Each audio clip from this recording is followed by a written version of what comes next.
Yeah, it's working.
Make sure this is plugged in. I think so.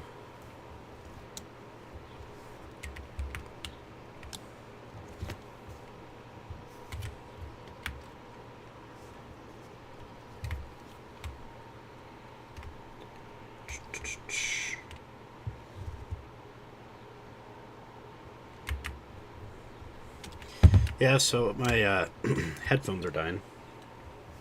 And my charger likes to sometimes not charge randomly. So, you know, fun times had by all. Enjoyed by none.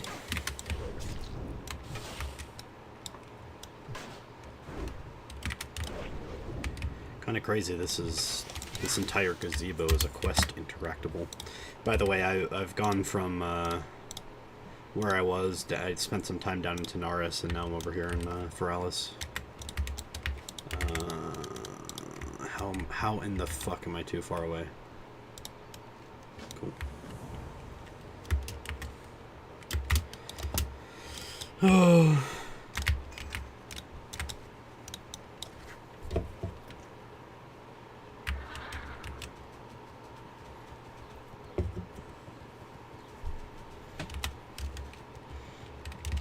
There are a lot of experience points in this zone, which is a really weird way to phrase it, but you get a lot of XP in this zone.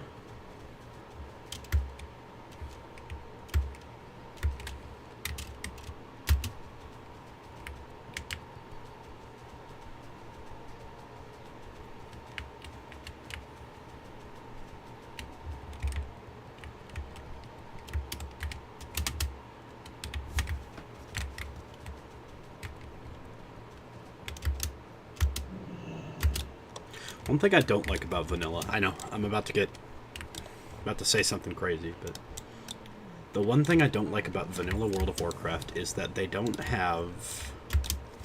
I'm plugged you in, you freaking headphones. I need a new charger. I just bought this charger. I got this charger at CVS the other day. Like, literally the other day.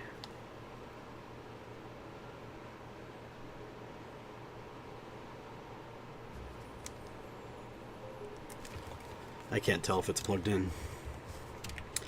So,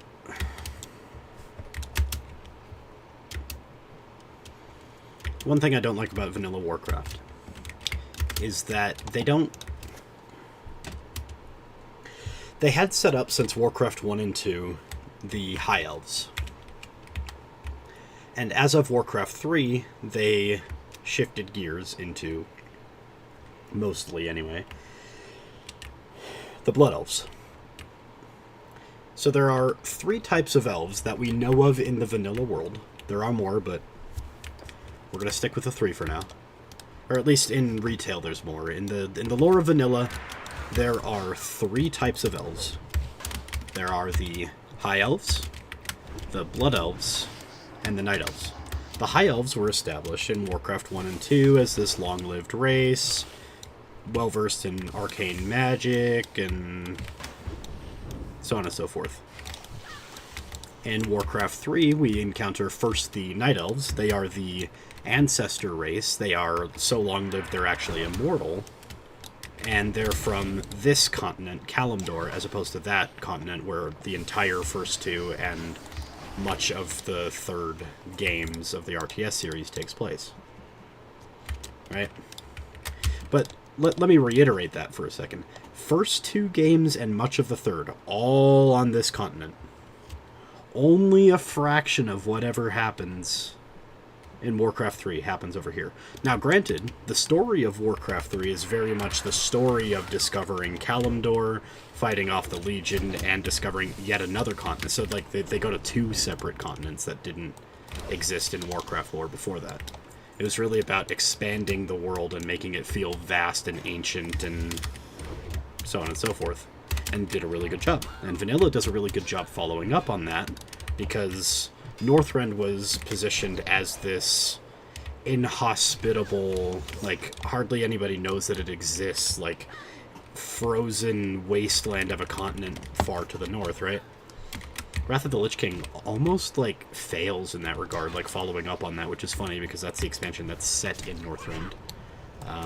So, that in and of itself is a little, irksome about future expansions of Warcraft. But what's a little irksome about current Warcraft, or rather vanilla Warcraft, current where I am, is that even though they established the High Elves since forever, they established the Blood Elves and their formation in Warcraft 3 and how they came to be, the other world that exists, Draenor, now Outland, you never go there in this version, and that's okay. I think you see it once in one of... No, you don't. You see Northrend in a quest, or in a raid. You see Northrend at the end of a raid. You see portals to it. But, like, from the context of vanilla World of Warcraft, out of the elves that are remaining, because most of the Blood Elves went to Outland, there are some Blood Elves around, and we see them in the game. There's notably a camp of them in Ashara that are part of a quest. You see them in... I think you also see them in northern eastern Plaguelands. And then there are High Elves, and you see them scattered about. I know that there's one in Ratchet. He's like a pirate or something. I'm hiccuping a lot, I'm sorry. I had a big lunch.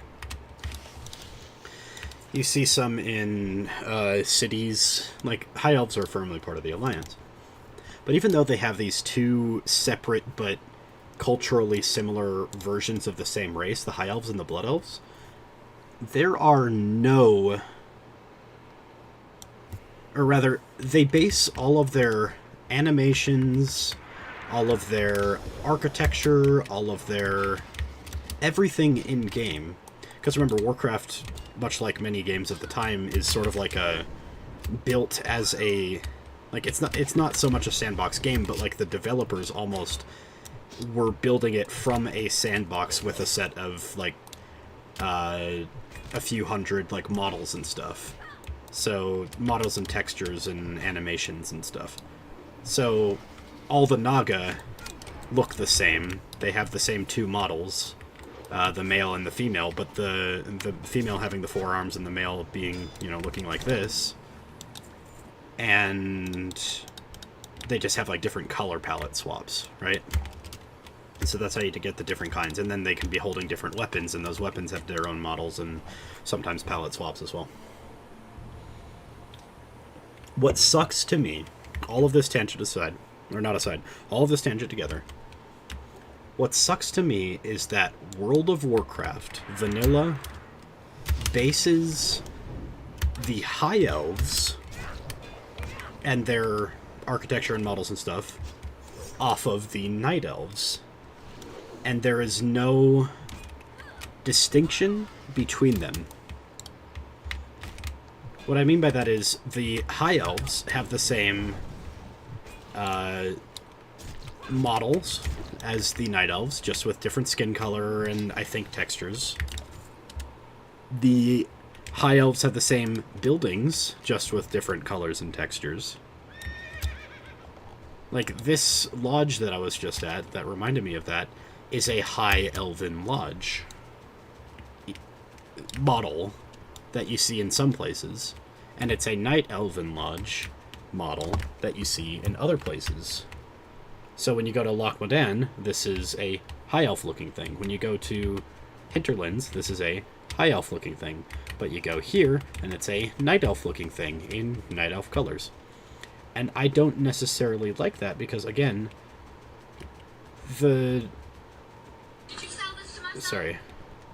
because, again, in the lore, the High Elves are way more established. And in the actual lore, the Night Elves are the precursor race. So it would make sense that they have similar architecture, but we know for a fact that they don't, because we don't actually see any of the Blood Elf architecture, or rather High Elf, Blood Elf architecture that we get from Warcraft 3. We don't see any of that in vanilla. So this lodge right here that looks Night Elvish, it's designed for Night Elves, and then they repurpose it and reskin it for the High Elves, even though they shouldn't have similar architecture at all. In fact, they should have more haughty and sophisticated and noble architecture than the Night Elves, because they are all descended from Night Elven nobility, and so they still kind of retained a little bit of their arrogance. And that's partially why they're versed in arcane magic, but you can't play as a Night Elf mage. And they're also not playable because they're supposed to be extinct. In Vanilla Warcraft, they are supposed to be extinct. And Burning Crusade's like, yeah, fuck that, we're just gonna... It was supposed to be 2/3 of all the elves were wiped out. That didn't happen. Anyway, I need to use the restroom, so BRB. Ow!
Ow!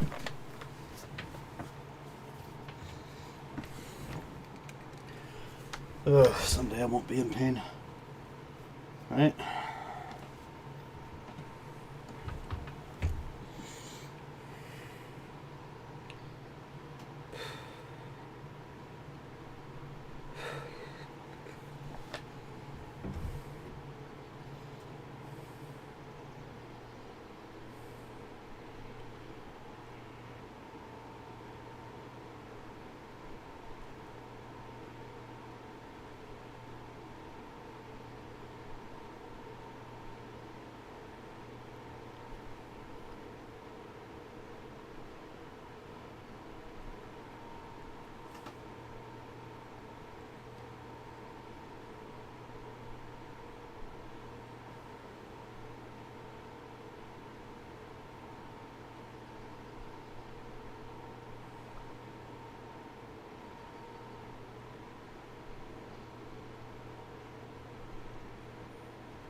Interesting. Cool. We are back. Hi.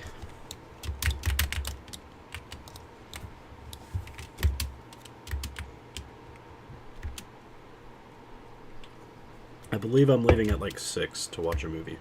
Not leaving, but ending the stream. I think. Might not. I forgot I have a horse. Of course. A horse.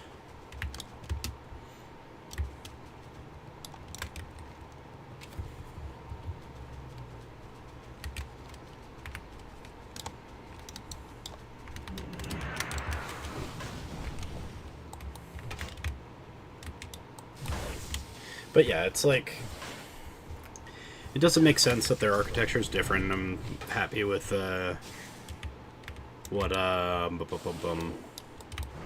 Burning Crusade did, at least with fleshing out the Blood Elves, even if I'm not a fan of the Draenei retcon, not a fan of a lot of Outland retcons, not a fan of Blood Elves being populated enough to be a playable race, because that's why the High Elves aren't playable. Because their entire population was wiped out down to a third, but, like, we just forgot about that, I guess.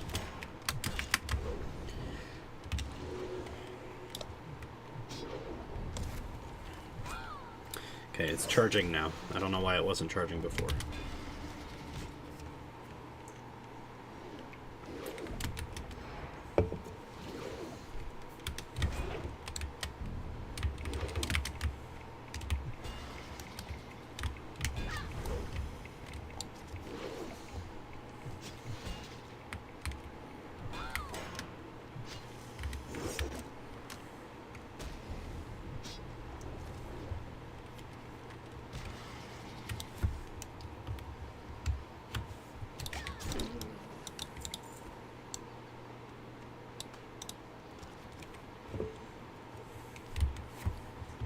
I leveled up my cooking. I can now go up to the maximum off of recipes. So there's a reason to keep tender wolf meat, I suppose. That's one thing.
thought I would get a hit off on the warrior here before.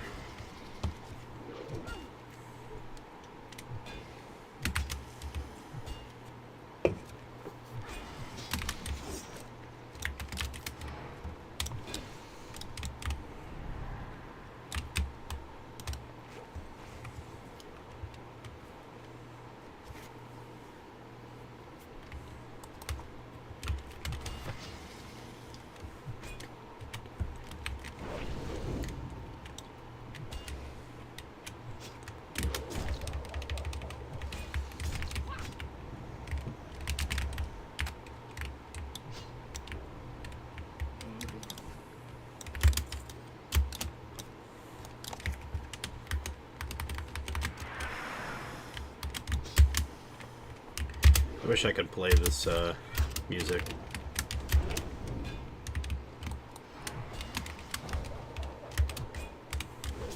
Like on stream. I think you could tell a lot about a person by the contents of their own personal playlist. I think I wouldn't mind sharing mine, not to say like, hey, look at my playlist, but to say, hey, look at the stuff on my playlist. What do you think about me? Because I really do think it's like a strange form of self-expression, almost.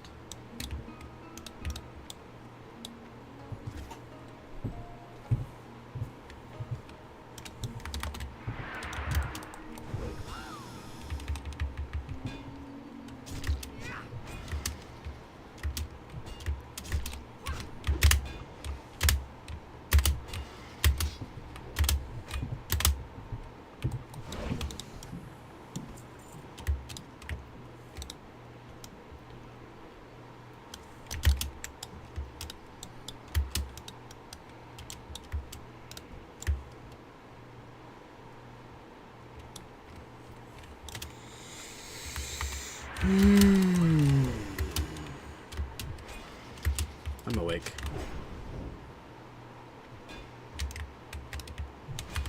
I should get Holodori just to play Pokéjun.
I forgot what I was saying, if I was saying anything.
think that made me lose out on DPS.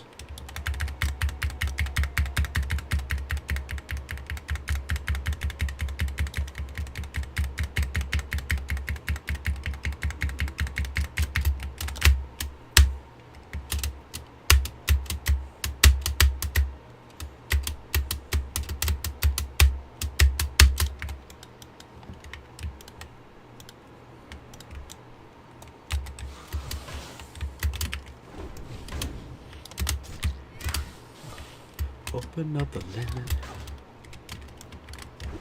Past the point of no return. Reach the top, but still you gotta learn how to push it. Keep it. But don't push it. Not bad.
I was gonna say take both at the same time, but I want to save my retaliation in case I like do accidentally pull two. You know.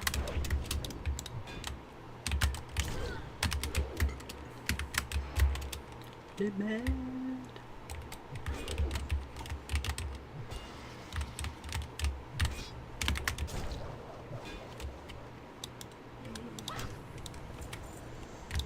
You know, so many high-level zones are, like, in Night Elven Ruins. I know that's by design, but it's kind of funny that we, like, get them in Darkshore. Not even really in Ashenvale, it's just, like, Darkshore and that's it. No, you know what there are in Ashenvale.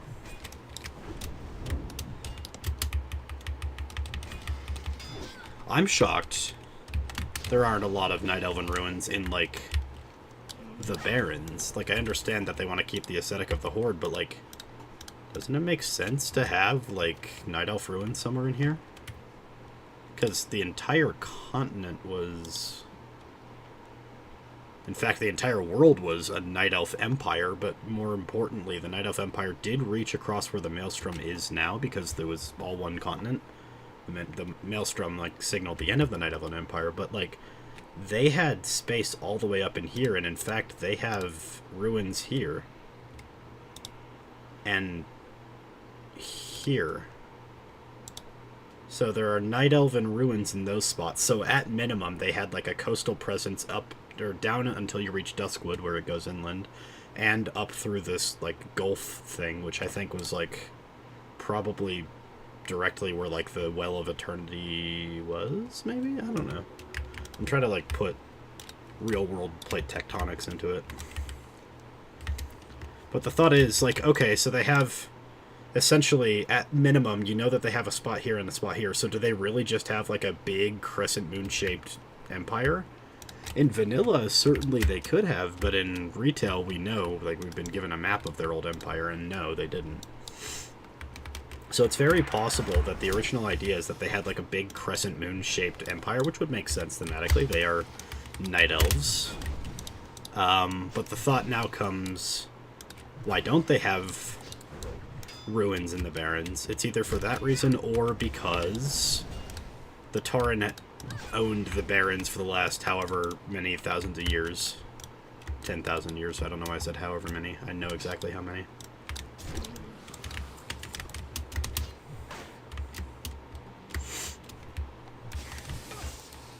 So maybe I should... I don't know.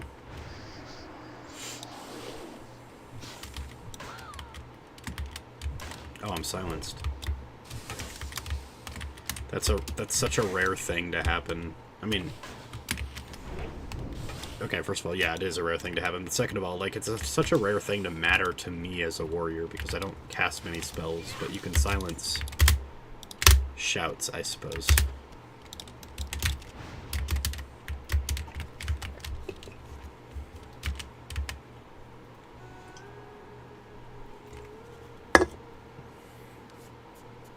I spilled all over myself.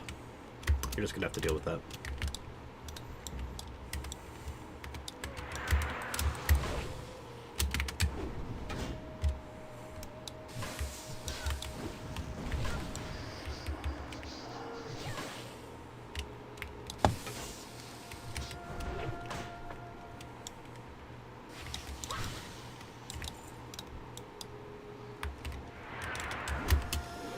Sorry, I just love that sound. That song.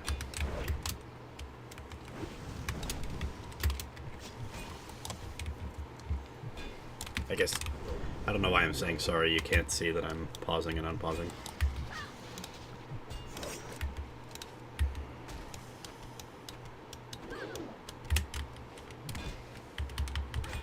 I might have to... Now we're good.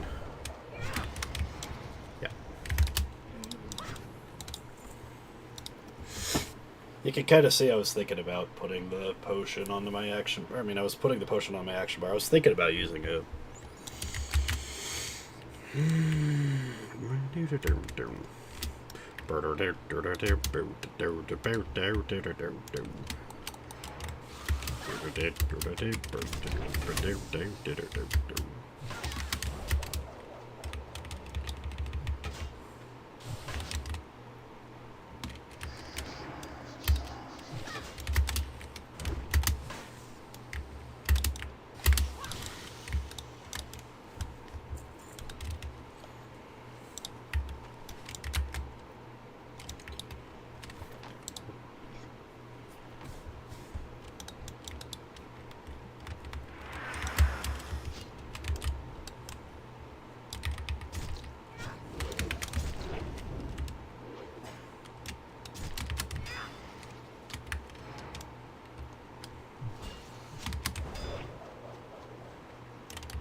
Boom.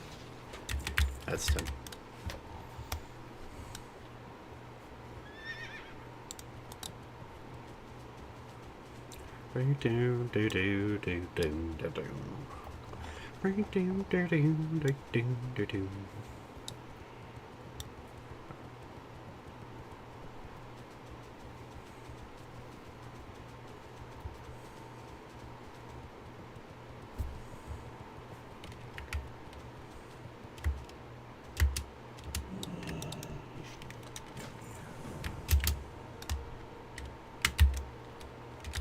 I don't need to vendor, but I think I'm going into the cave, right? I don't want to do the cave. I don't like caves. Caves are scary.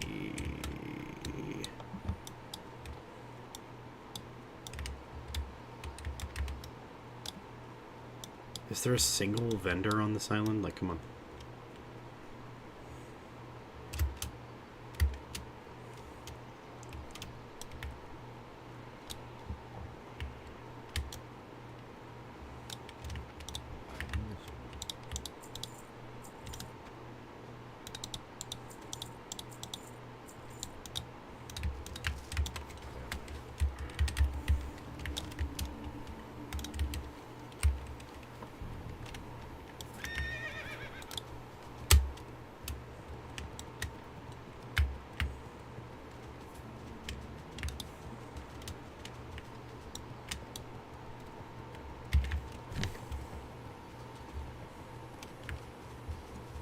Perfect strangers.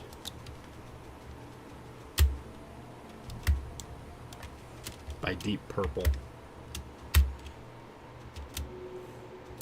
This is my personal playlist. I was talking about my personal playlist, but I'm playing a selection of songs from the roughly 1980s. Some are earlier, some are later.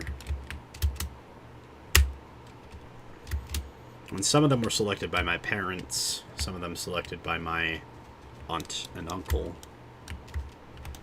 But I've put them onto the playlist. It's supposed to be, theoretically, it's supposed to be stuff that they would have listened to, like, the stuff that they would have danced to at a dance, at a high school dance or a college dance or something.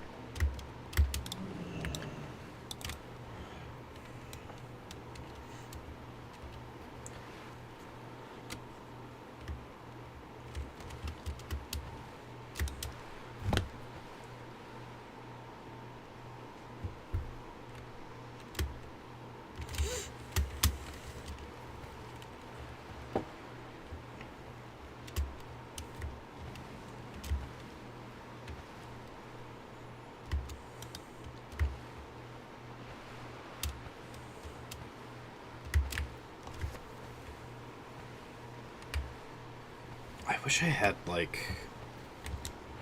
a back brace that forced me into the correct posture seating position.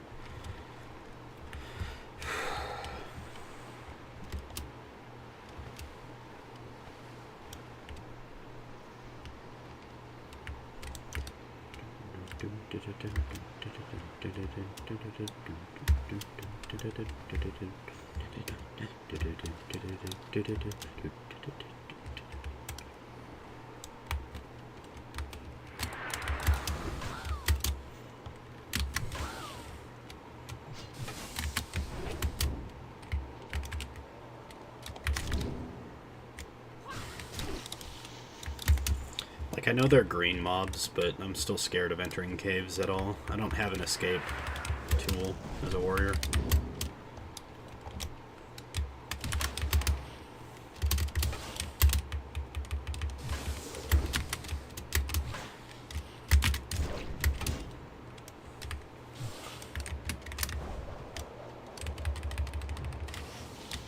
Oh, nice crit.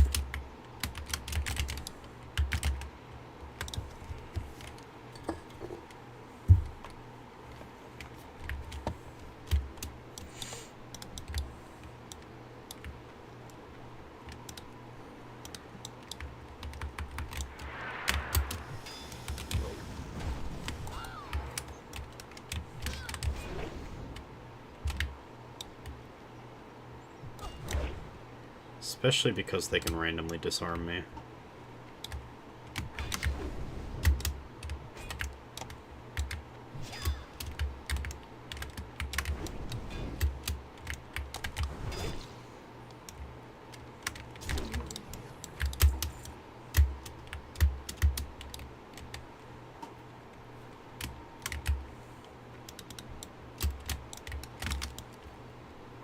Pew.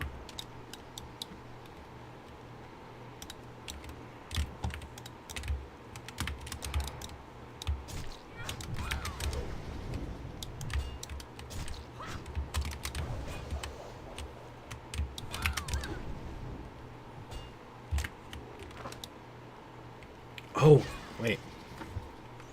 Are these guys different than the ones on the main island?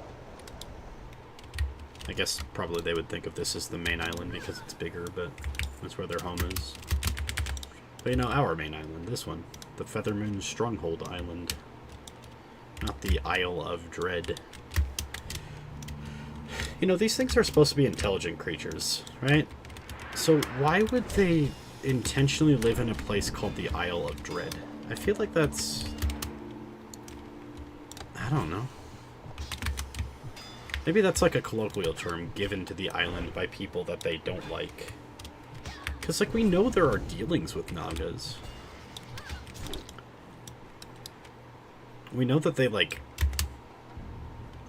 are not just intelligent, but, like, civilized, you know?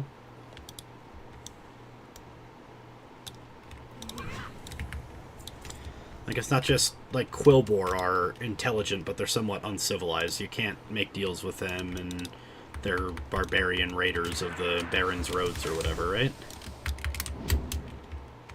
But we know that the Naga are, like, civilized enough that they, like, have dealings with other races. They're not just, like, purely isolated barbarians. In the middle of our street, our house. In the middle of our...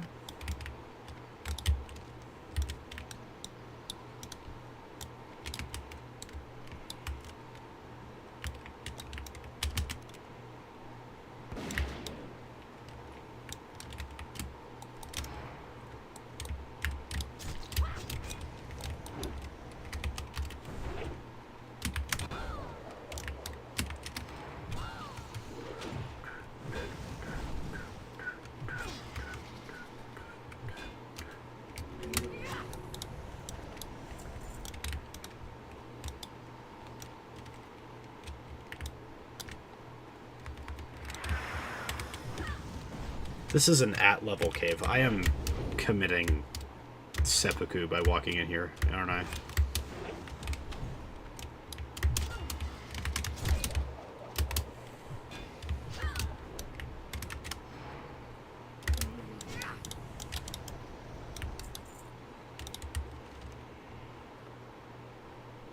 He's at the back of the cave?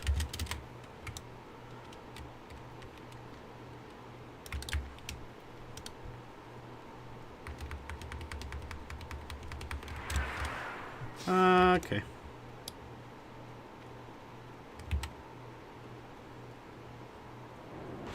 This is part of why. This is definitely part of why.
Okay.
fact that they have this stupid...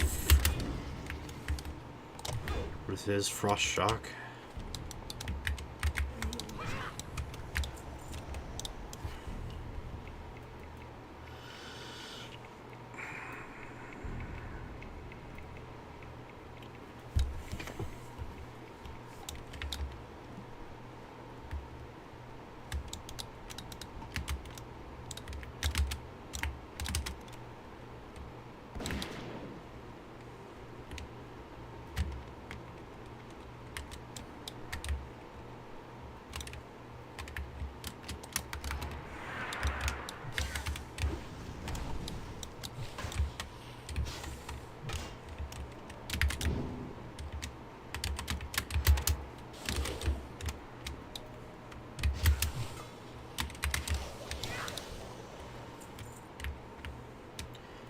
I think it's time for Clamlet, right?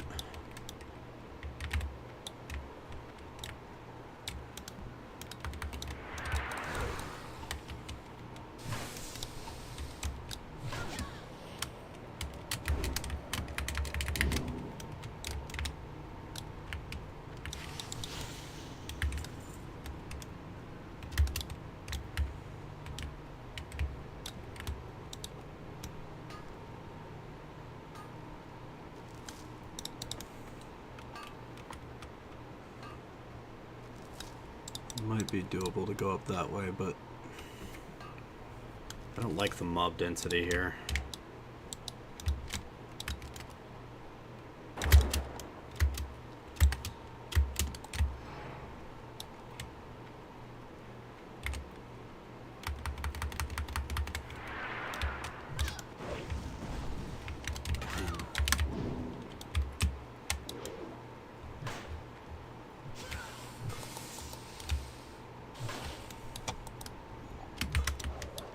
I might have to...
Like, I don't want to quote-unquote do laps around the cave.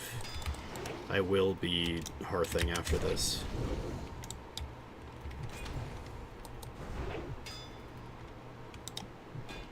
Look, they're already respawning behind me.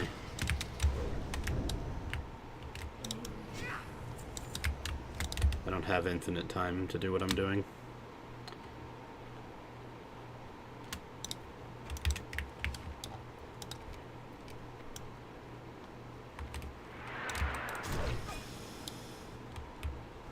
How does it expect me to do that?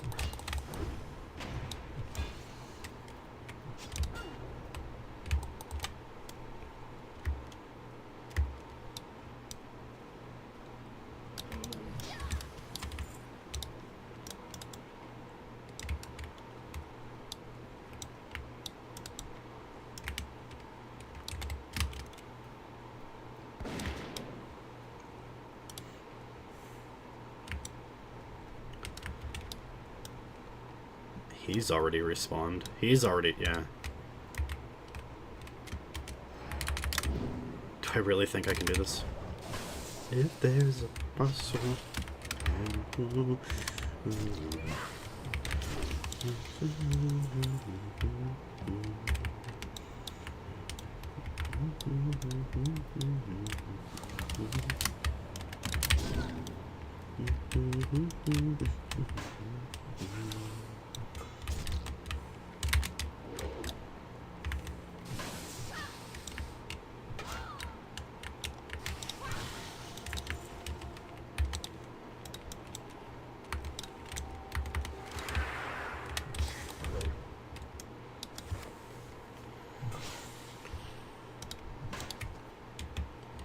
I have retail.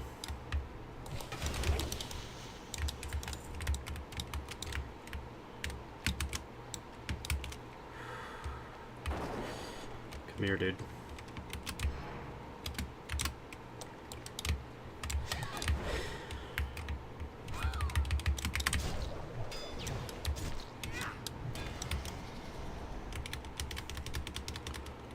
Oh, come on.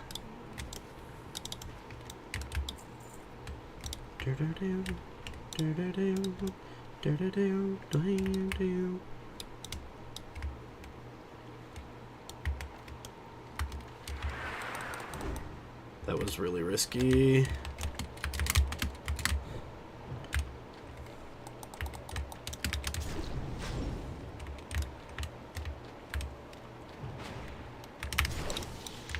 Turn around. Walk away for a second. Freak the fuck out internally. I have a way of doing this. It involves pulling her back, running back,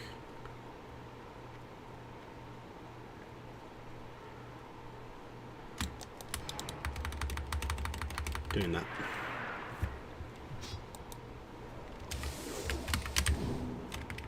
Switching to battle stance because I need to for an easy pop into retail. Yep.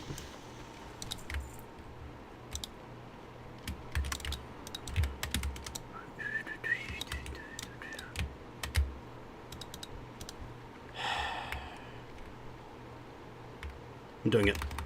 I'm doing it.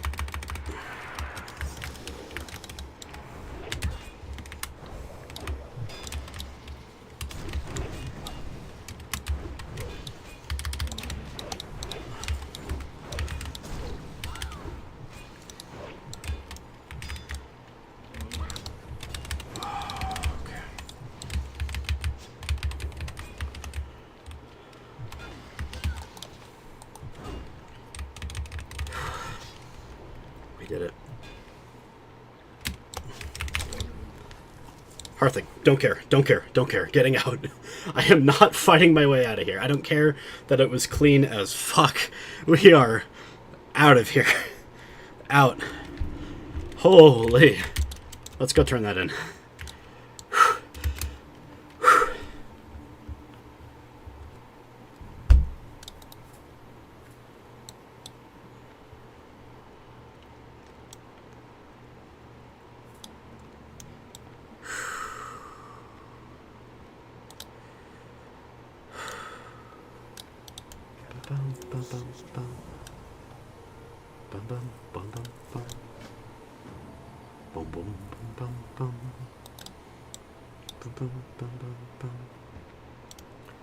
Everyone's watching to see what you will do.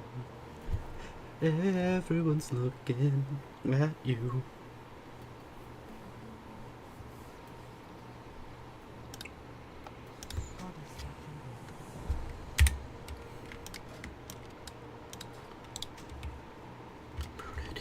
Get it right. Everybody's working for the weekend. Apparently I'm hiccuping. That's good. Everybody wants a new romance. Everybody's going off the deep end. Everybody needs a second chance. You want a piece of my heart? You better stop and start. Start from the start. I don't know why I said that. You wanna be in the show? Come on, baby, let's go. I think it's worth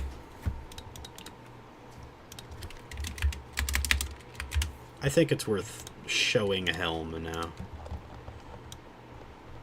Doesn't interfere with the hair. Yeah, I like it. Also, I have a message to respond to.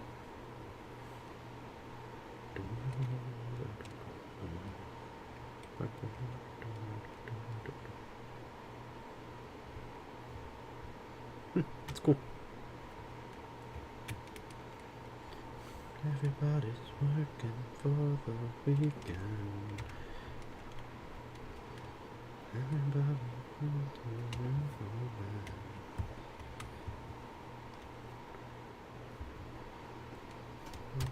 deep end. Everybody needs a second chance. You want a piece of heart, and there's nothing to swear. Be the show.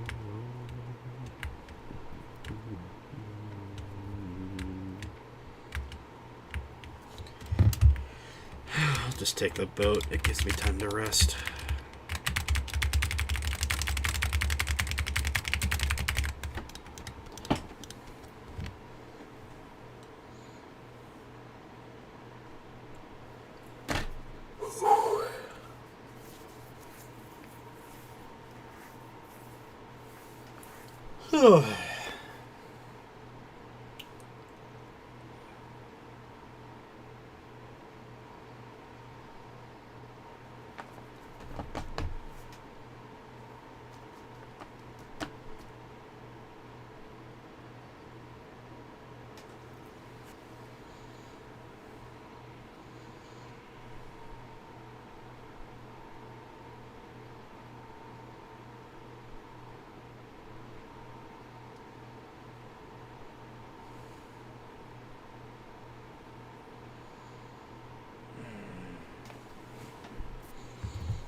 I kind of like this hat.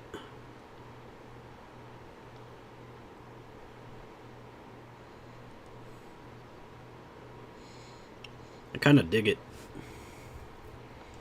It's a sick hat. You know, year and a half, maybe even 2 years ago,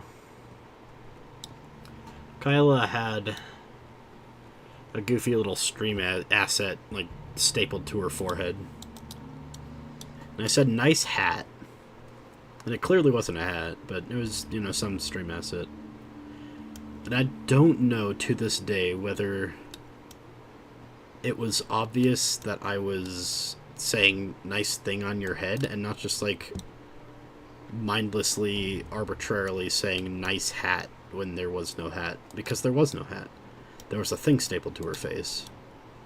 But sometimes I wonder, like, I know this girl is fluent in English, but I'm worried that I'm saying something that's stupid enough to go over her head.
just appeared out of nowhere.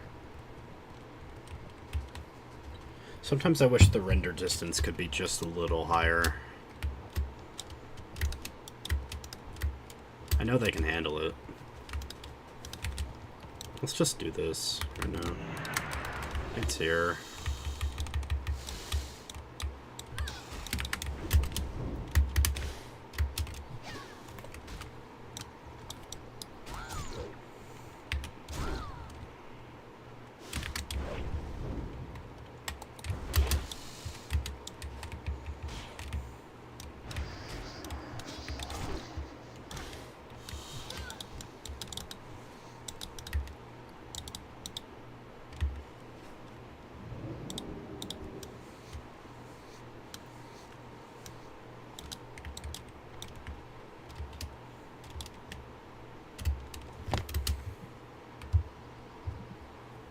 Dancing with myself.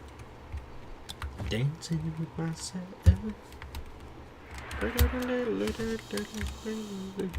Dancing with myself. Whoa.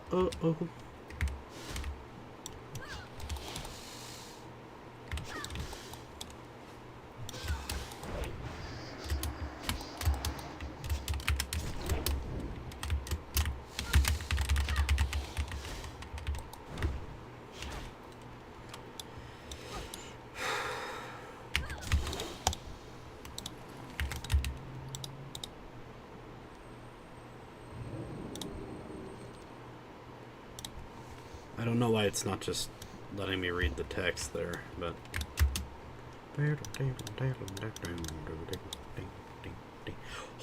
Oh, my foot itches. Oh, ow. Why do you itch, foot? I'm scratching it with my other foot. Like a monkey.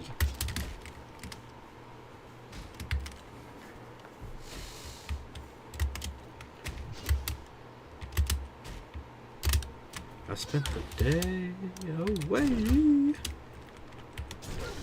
Calling morning, sounding in and out the valley.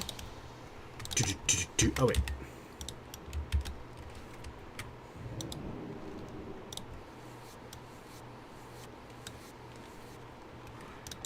I think that quest is bugged, because I think I'm supposed to be able to just, like, keep listening to them, but they just despawn immediately for whatever stupid reason.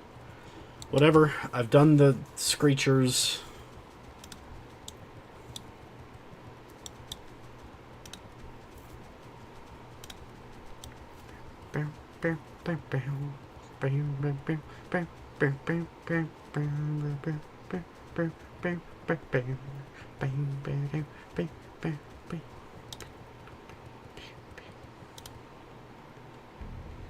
I don't feel like that's how physics works.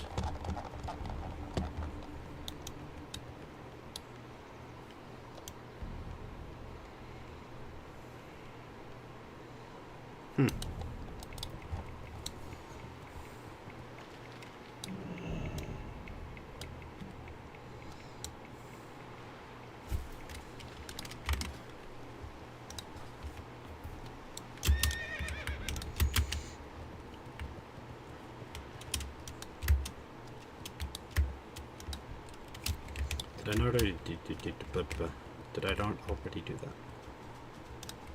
Yeah, it's complete. In and around the lake.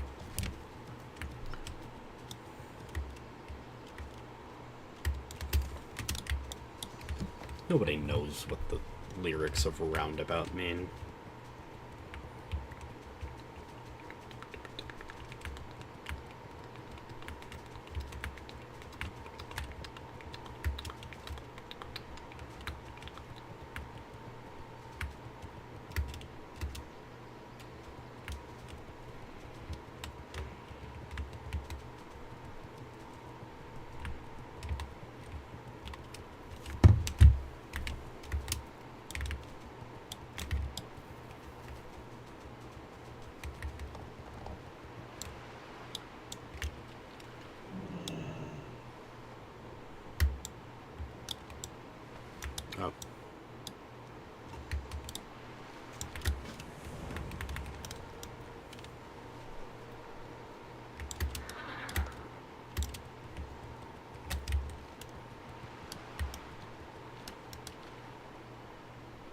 They tell me I can just...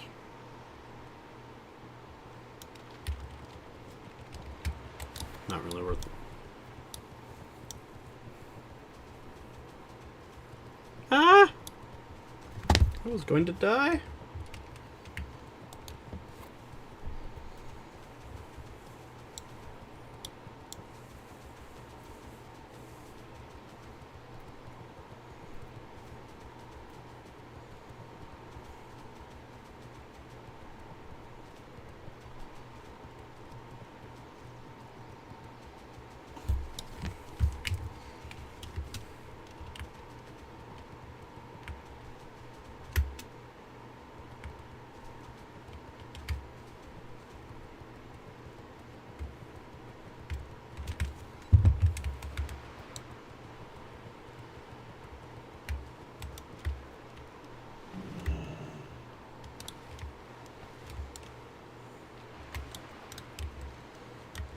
See, I don't like swimming across even though it, like, says that I can.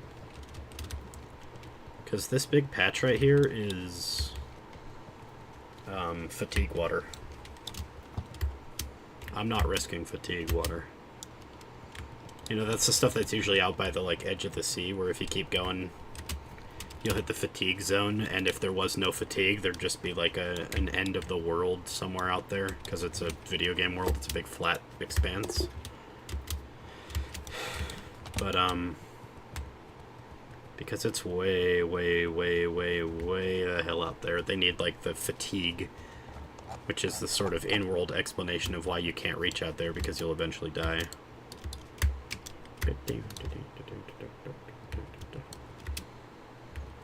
You'll get tired, you'll get fatigued swimming in one direction for 10 billion years. Oh... Oh, we're gonna be here a while. I just saw the ship leave.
Funny, funny memes on my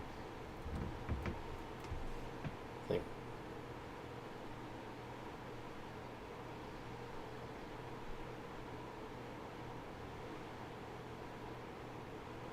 Huh.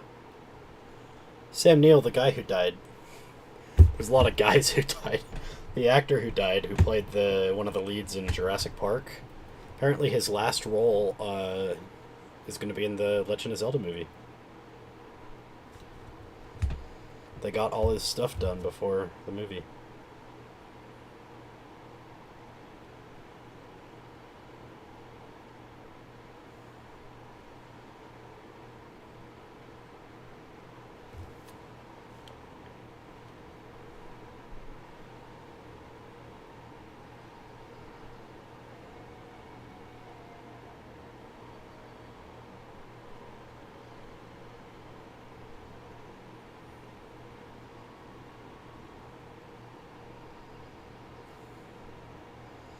I should watch the...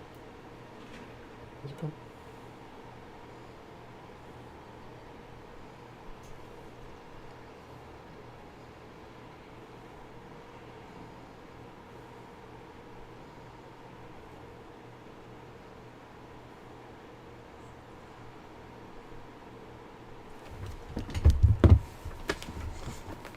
Okay.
Excuse me. Hold on a second.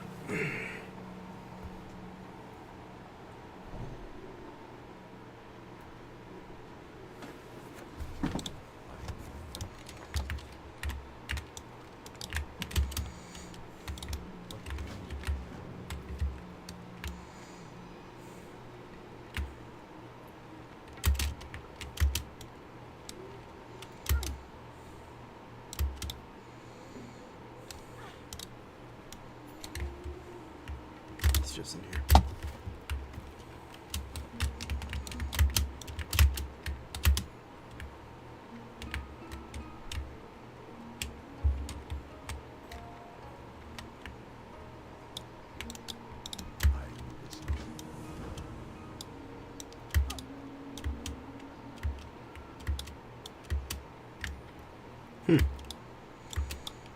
You must explore the Dire Mall zone as a prerequisite to unlock a quest later. I've never heard of that before. Probably because it's like a really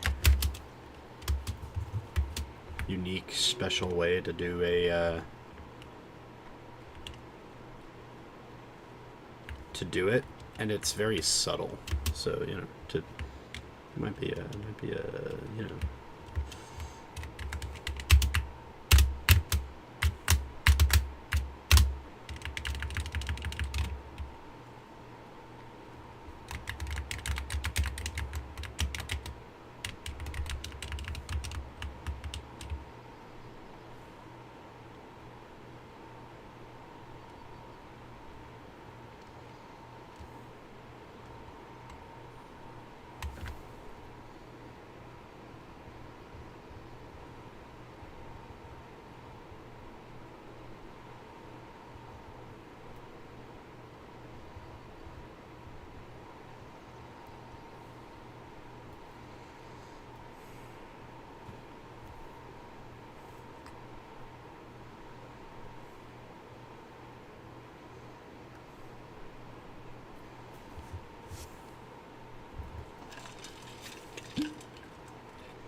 Sorry, just watching dumb stuff while I wait for the stupid boat. I think it's funny that they Only had one boat model. So it's that. They have the human looking one.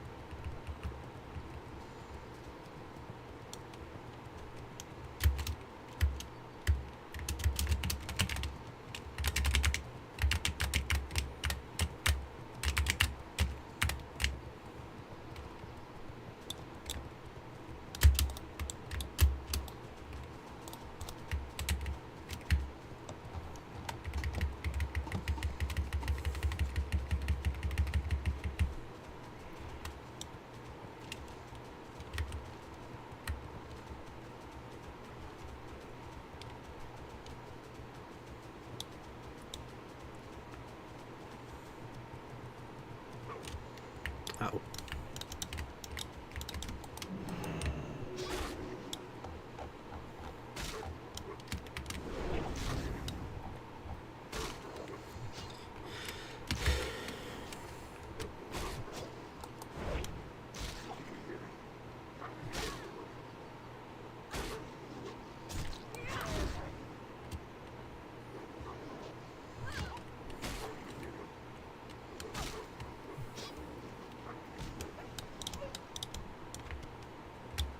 Ah. Right. Yeah.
Ow.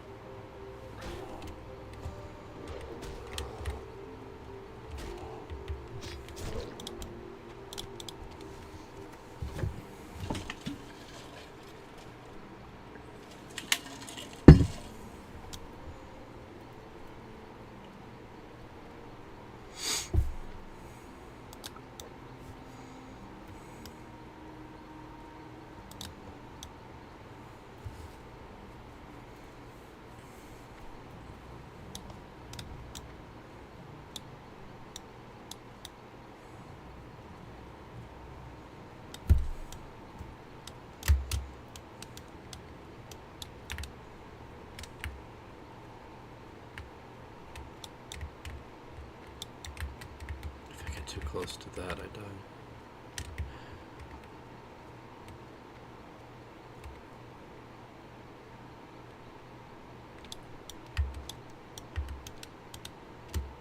Is this me discovering Dire Maw?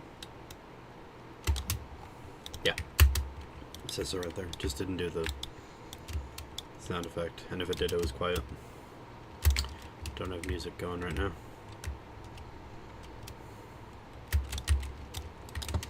I have discovered Dire Maw. A scary place.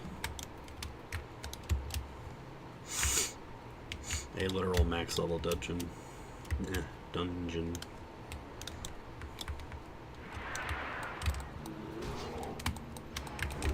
Dude, I want to lay down so bad. I keep looking at my bed and it's so inviting.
Hold on.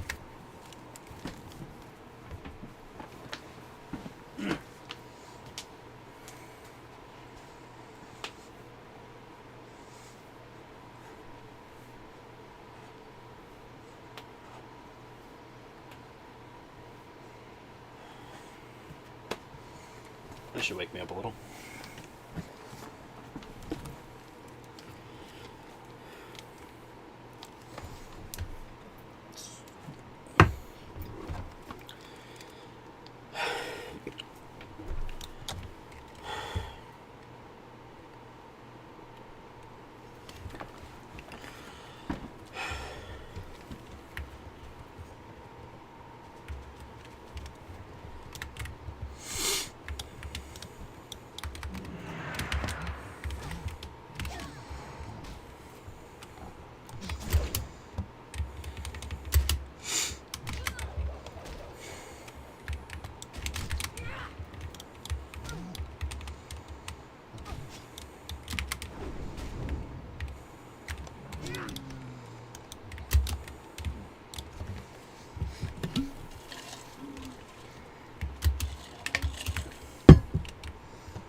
I don't want to go on a rant, but somebody's asking about tryouts, and they're saying, yeah, I'm an Emerald 3 Elise mid-main. That's not the information we want to know. If you're trying out for a team, they don't want to know what champion you one-trick. They want to know what champions you can play. Also, I can get those from skins? Crazy. So I should just skin these guys. Like, especially if it's off meta, like Elise mid, we don't care how good that is. They're just going to permaban it. And if you only have 3 champions, then they're just going to permaban all 3 of them. Like if you've only ever played 3 champions, right?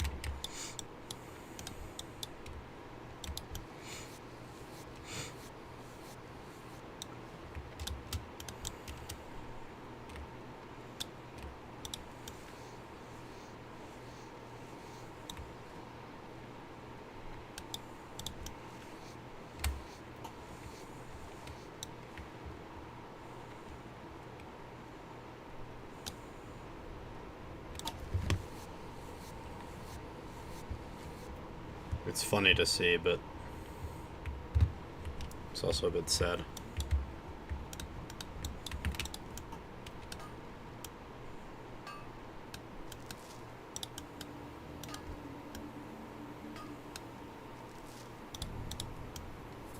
Because, like, I know they're going to say, oh, but I want to learn how to play coordinated 5-man. And the honest truth is that most people don't. Like, 5-man coordinated play in a, like, semi-professional setting is actively putting a handicap on your fun. It's requiring you to do things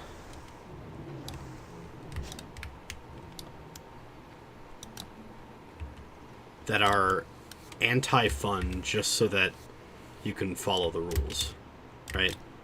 Bans, targeted bans that hit you specifically, that's anti-fun.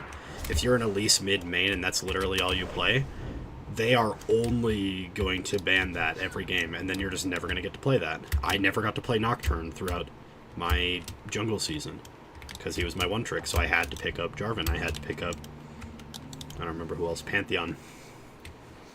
I don't know why I forgot Pantheon.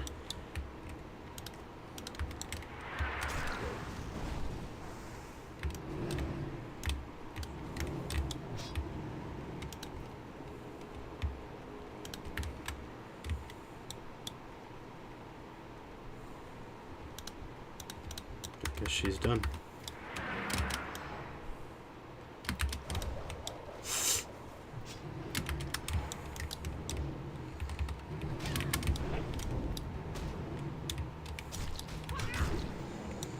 The coordinated 5s are not something you do for fun. You do them, I mean, they are fun, but they are fun for different reasons. They're fun in a coordinated environment because you have the team and you have your whatever and whoever and whatever and however.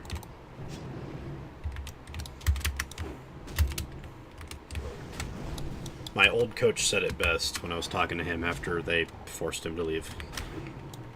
Not let him go, they put him under, like, workplace duress and then... yeah, anyway. He said it best where esports isn't suitable for a club. You can have a gaming club, you can even have a competitive gaming club, but dedicated esports teams are not suitable for clubs.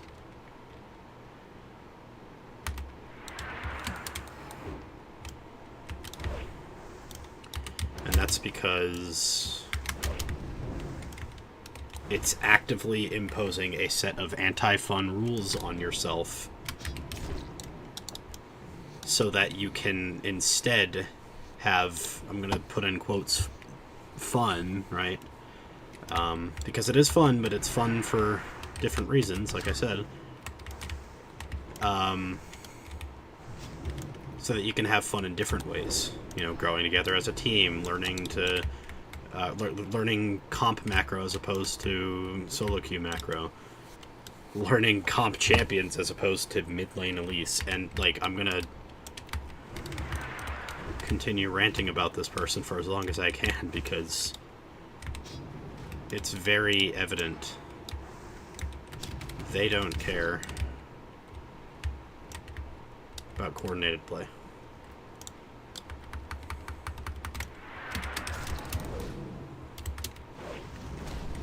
And this is what happens when you have the, when you have an esports club instead of, like, esports.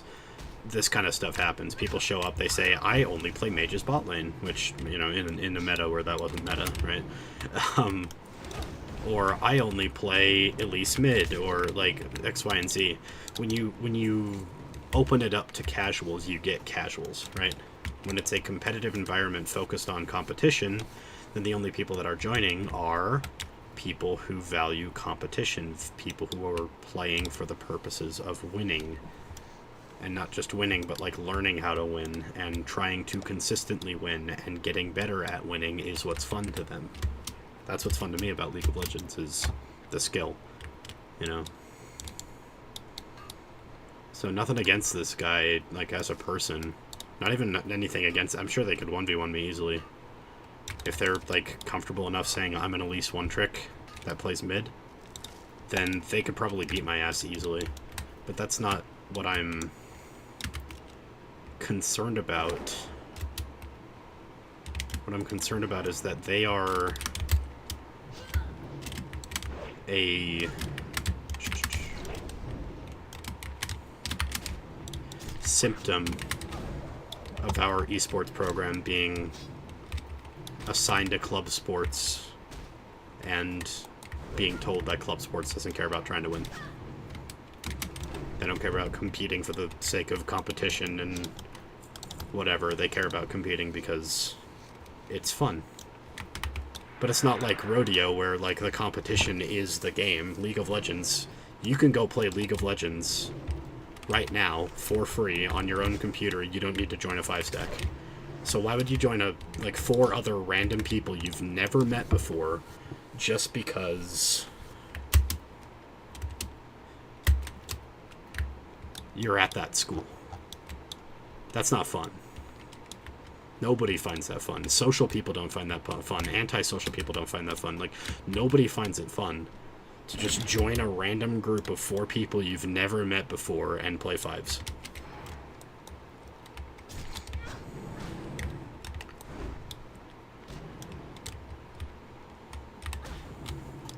So I am a little upset at the direction that esports has gone at Weber. We had a great team, pros and challengers alike, and great people, great players, and they have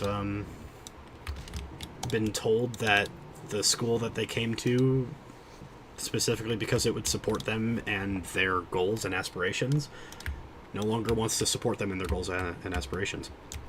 So what's the fucking point?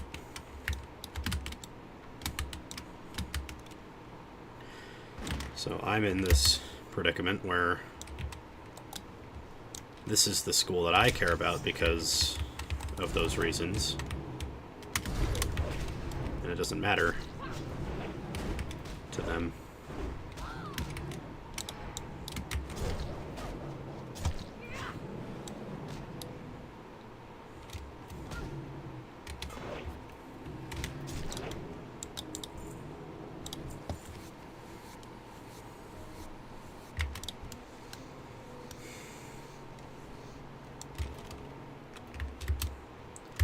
I also can't say, like, we're turning you away because I'm not a team captain or anything.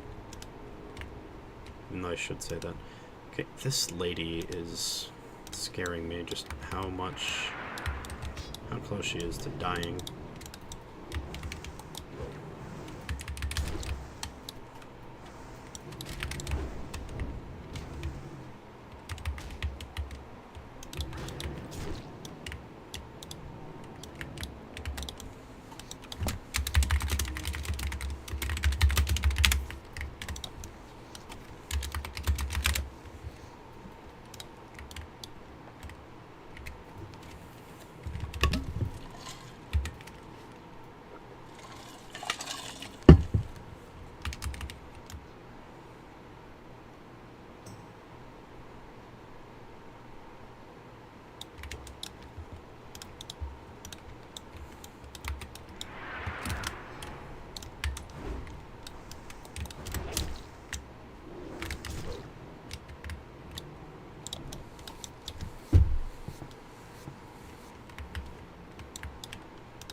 You know, it occurs to me that,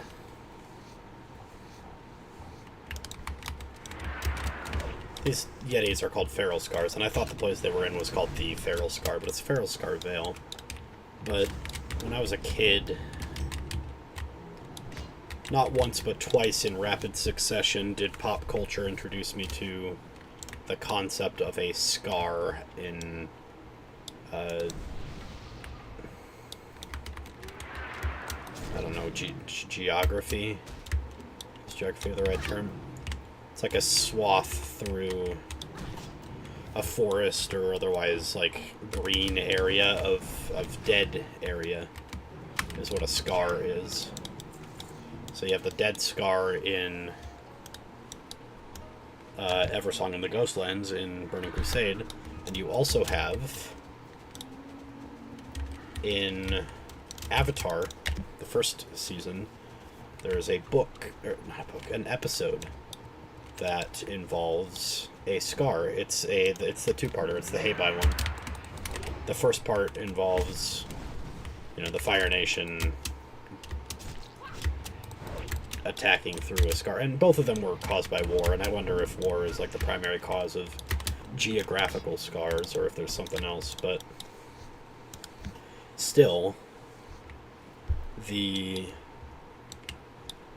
idea of a geographical scar showing up twice in rapid succession for kid me is kind of funny, considering that it like left a lasting impact, and yet like that I think of a scar as a geographical like thing, even though I'm pretty sure most people don't think about stuff like that.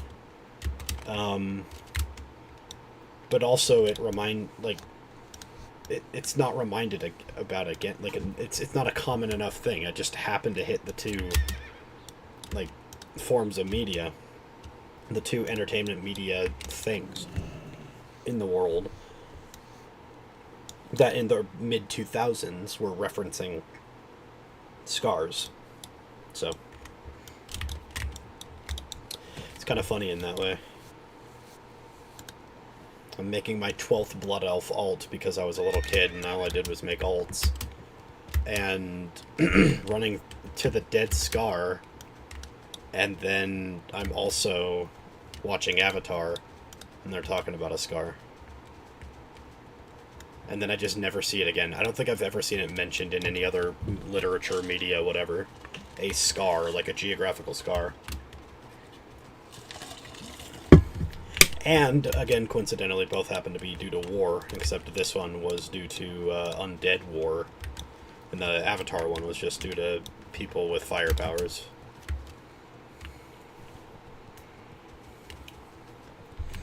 So it's all pretty interesting. And funny, even.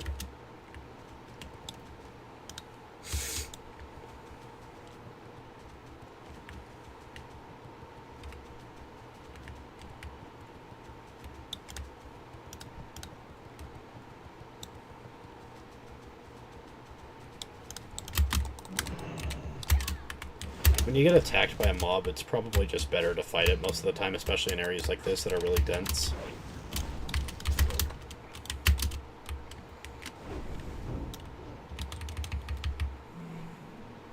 Because there was no way that I could run away from this and get away before hitting another mob.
Sorry, I'm a bit up. I'm just ranting all over the place today. There I was ranting about the new Kurzgesagt video and how I used to like them, but they fell into the same trap as like Guga Foods on the food side of things, food side of YouTube, where they've run out of like interesting shit to talk about, so they're just talking about whatever. It's like Guga ran out of stuff to dry age steaks in, so now he's just making shit up like, oh, let's dry age shit in Dubai chocolate or whatever. I dry aged a steak in honey for 30 days, and then, you know, a year later, I dry aged a steak in honey for 40 days. Ooh. It's like, okay. I hate this quest. Because there are, like, 6 types of mobs here. They all share spawns. And all of them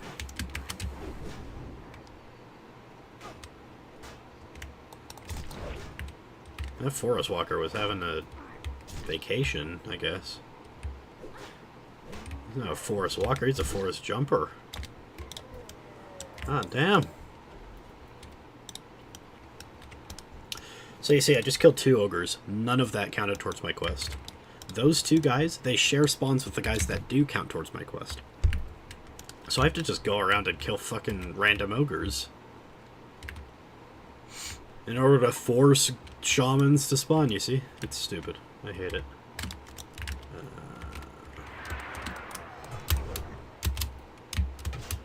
They're also just, like, big and intimidating, which doesn't actually mean much because you can see I'm killing them pretty easily. But they're still big and intimidating, and, you know, that scares me when I'm a small little human woman. It can be snapped like a twig. You know that scene in The Incredibles where he snaps her like a toothpick? It's like that.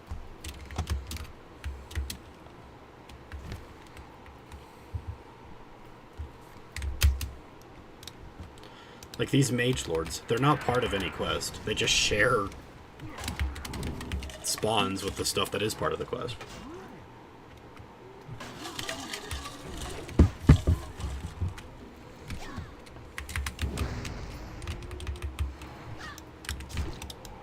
People often ask me, actually nobody asks me anything, but if I were popular, people would probably often ask me, when I talk about Classic Warcraft being better than Modern Warcraft, do I include Burning Crusade and Wrath of the Lich King?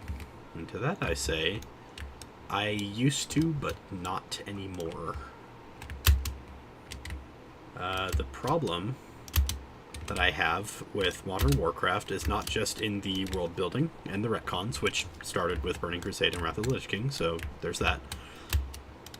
But it's a focus on expansion and patch updates, and specifically it's replacing prior updates with current expansions or patches. So in retail Warcraft, there's a patch coming out on the 11th. When that happens, all of my gear will be completely useless, and if I wanted to, could be replaced in less than a week. Not with perfect gear, mind you, but I can replace it all within less than a week. And then the Great Vault will open and it'll give me tier gear, and yeah. Well, it won't give me tier gear necessarily, it'll give me gear that I can put in the Catalyst to turn into tier gear. So, in less than a week, I'm going to be replacing all the gear. And that's just completely turned me off of grinding for gear, because I don't need the gear. I'm going to replace it in a week, right?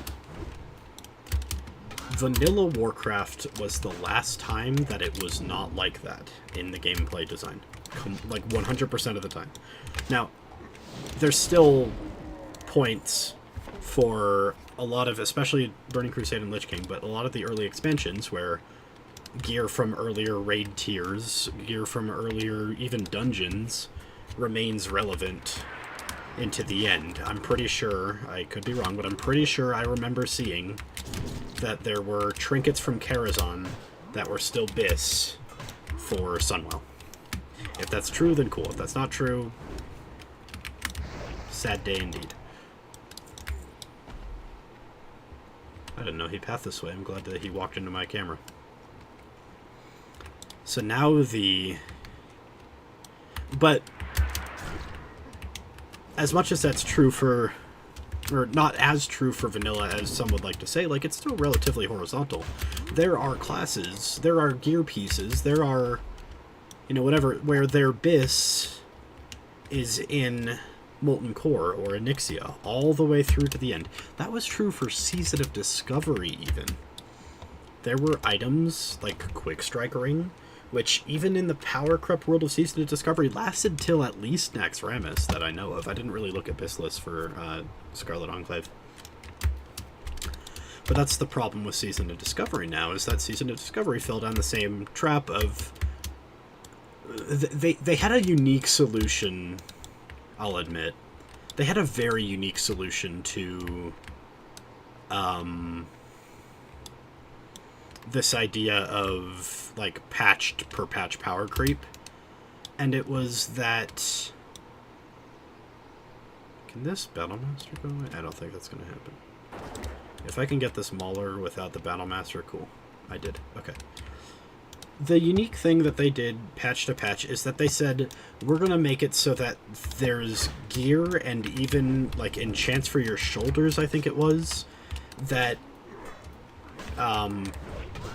has the effects of former tier sets. Even the looks, I think? No, not the looks. But they have the effects of former tier sets, but they have the looks and updated stats of the newer tier.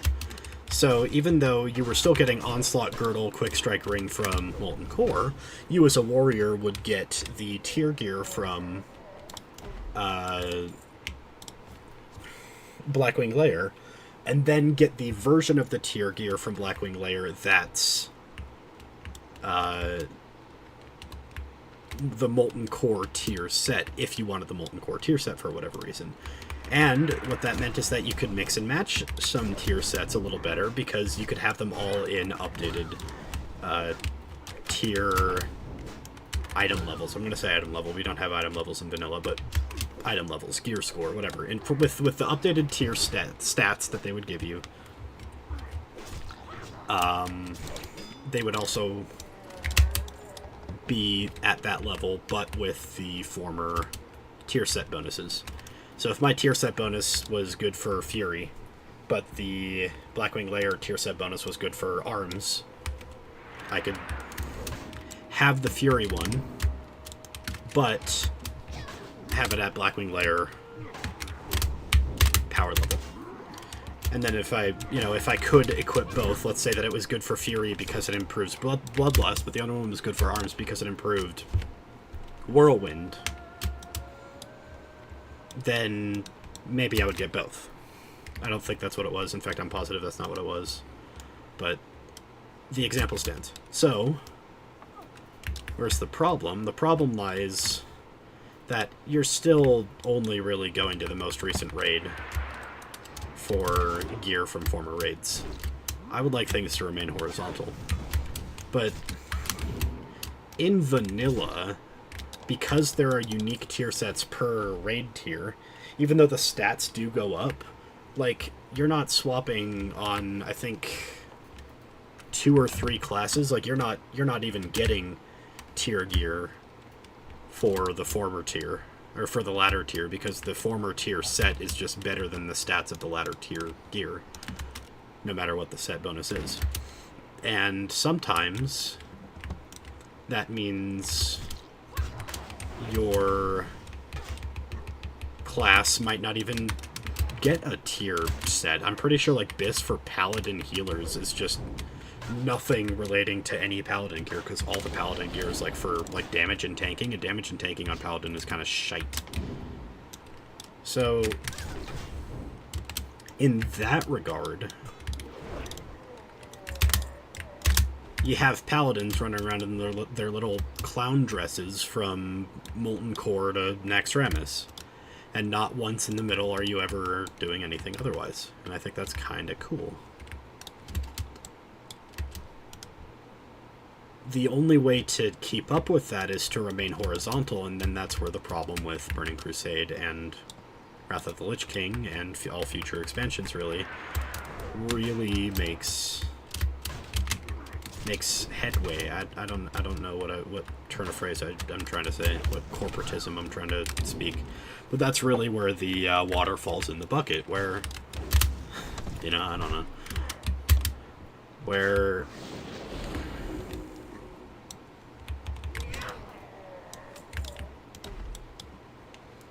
my gear from earlier raid tiers is no longer relevant in future raid tiers.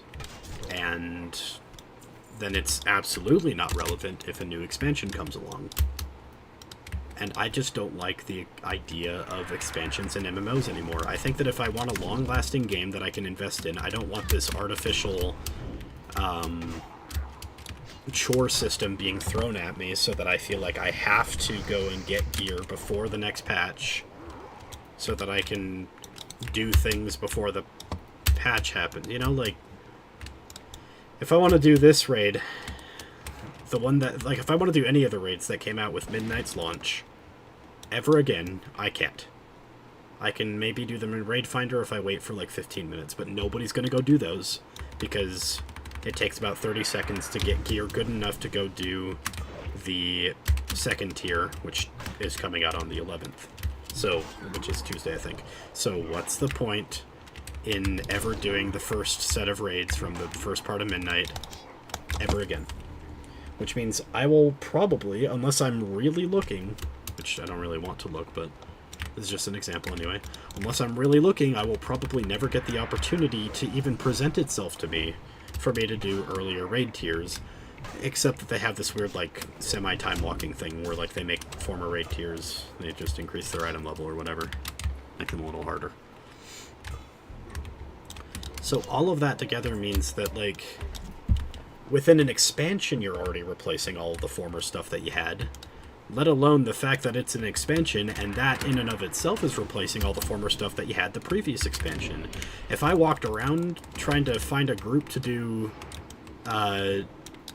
War Within content, like, people would laugh at me. Like, genuinely, they would laugh at me in all chat, or whatever you want to call it, in general chat, in trade chat.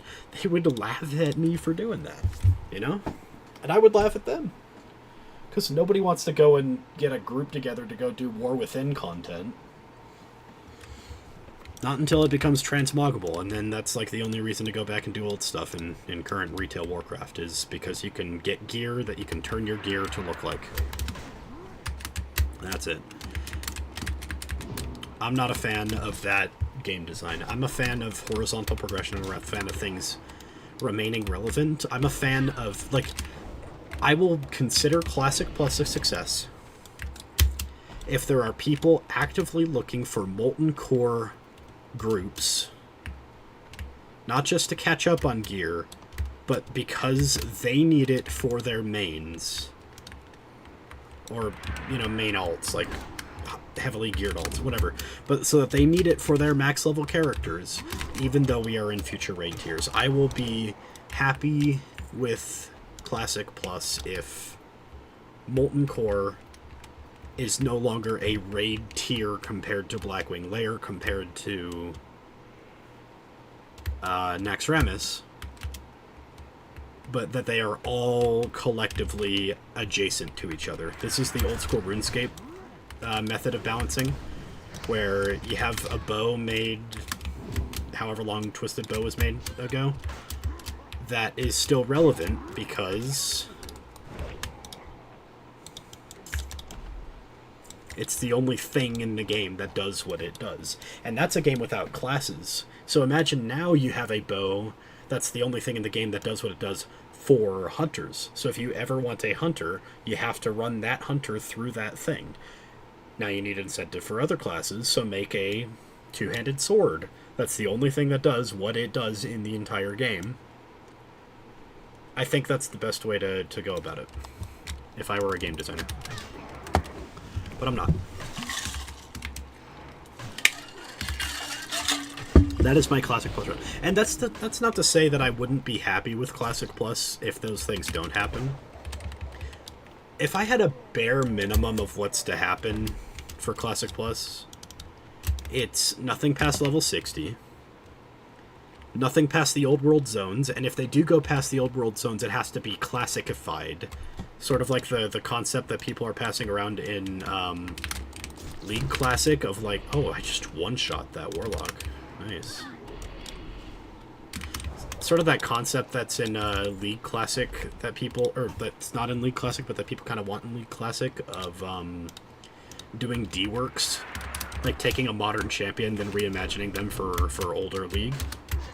They've already shown some like concept ideas, like the Classic team, or rather the Thunderdome team that inspired Classic. They made like a Viego model and animations as if he was in Classic, right? There's a very famous like Mel splash art from quote-unquote when Mel was first released in 2012 or whatever, even though she was released in 2025 or 2024 or whenever it was. I saw today there was one for Briar where they replaced her pillory with just like a gallows. She's just a little vampire creature set in the gallows, right? Maybe that's still called a pillory. I don't actually know what a pillory really is. But it's not a stylized one. It's just like a wooden plank with holes in it. And I thought that was really cool. If they were to, like, bare minimum, if they do add stuff to the old world, to this vanilla world as we see it right here, aside from the missing parts, like, I can't click on this place, that's Mount Hyjal, I can't go there, right? There's stuff over here, this entire coastline, everything between here and here, like, I can't click there. Those would all be cool content to add to the game. But if they were to add anything to the game outside of the old world continents, such as Northrend or Outlands or Dragon Isles or whatever, I would want them to classicify it. I would want them to dework it. Or make it from scratch, because the Dragon Isles were mentioned as far back as Warcraft 3. I would like to see mention of, or like, what their idea of what the Dragon Isles could be based on the, like, dev notes that they had from the time, instead of what we got. That would be kind of cool. It would, by necessity, mean a retcon, but I'm okay with that. I'm okay with it existing in its own world with, I've said this before, in its own separate world that looks similar to World of Warcraft up until Burning Crusade. I'm okay with that.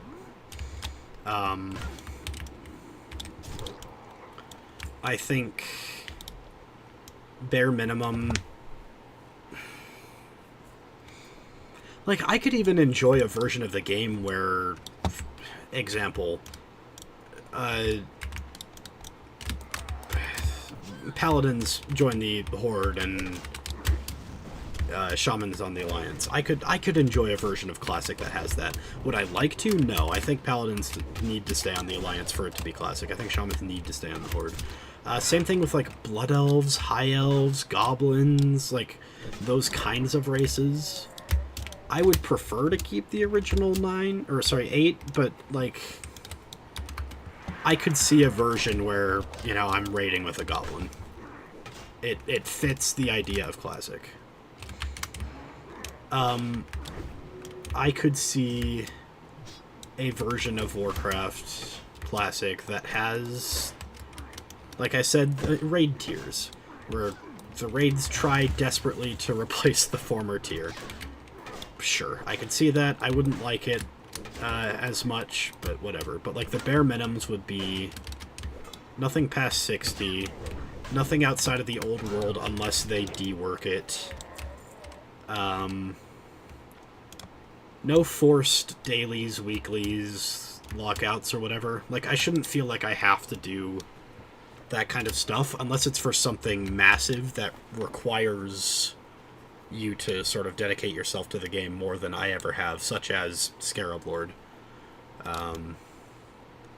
which is like a server-wide event that culminates with basically like one player and then any number of players for like an hour after that player does it, completing a really long quest line that involves like a raid. I don't know if it's a 10-man or... In fact, I know they go to UBRS. I don't know if they go to any like actual raid.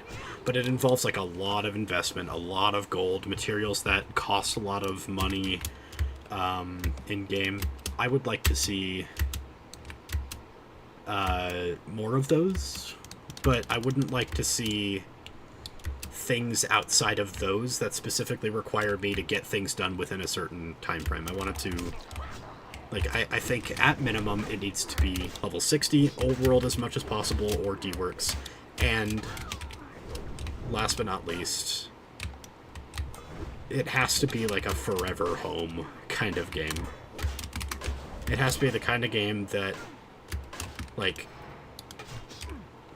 my character remains relevant, any alts I make remain relevant, the stuff that I did matters in years. That could be done through horizontal progression, that could be done through you automatically get upgrades if you deposit the item and some money. I don't care. My stuff that I have right now has to remain relevant, and I think that includes reputations. You know, this is where Burning Crusade failed. They started adding reputations that didn't matter as soon as the next patch came out, and that carried over through every single version of Warcraft since. I don't like that for Classic, and I can't have that for Classic Plus.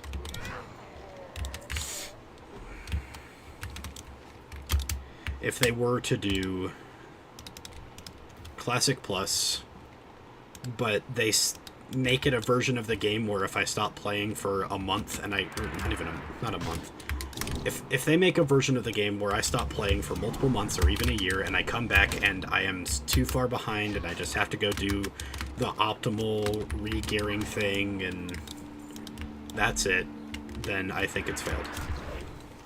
That's like my bare minimum.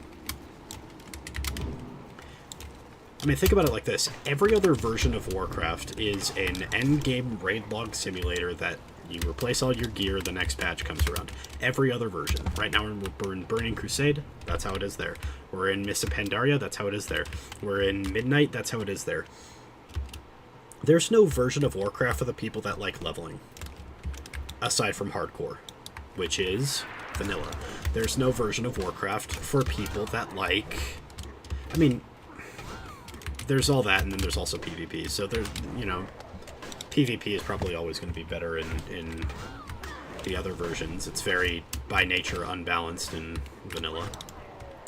But there's no version of Warcraft for people that like leveling. There's no version of Warcraft for people that like exploring. You know, the people that liked the side quests and the fact that they weren't on any databases. I would really love it. Here's something crazy. I would really love it if Warcraft reached out to the major WoW databases, like Wowhead. I don't know if there's even any others. I think WoWWiki is literally just an extension of Wowhead. I would love it if Warcraft reached out to Wowhead and said, you can't add these quests. And if they, like, didn't allow Questy to do that. I know they won't, but, you know, I would like that. That would be cool.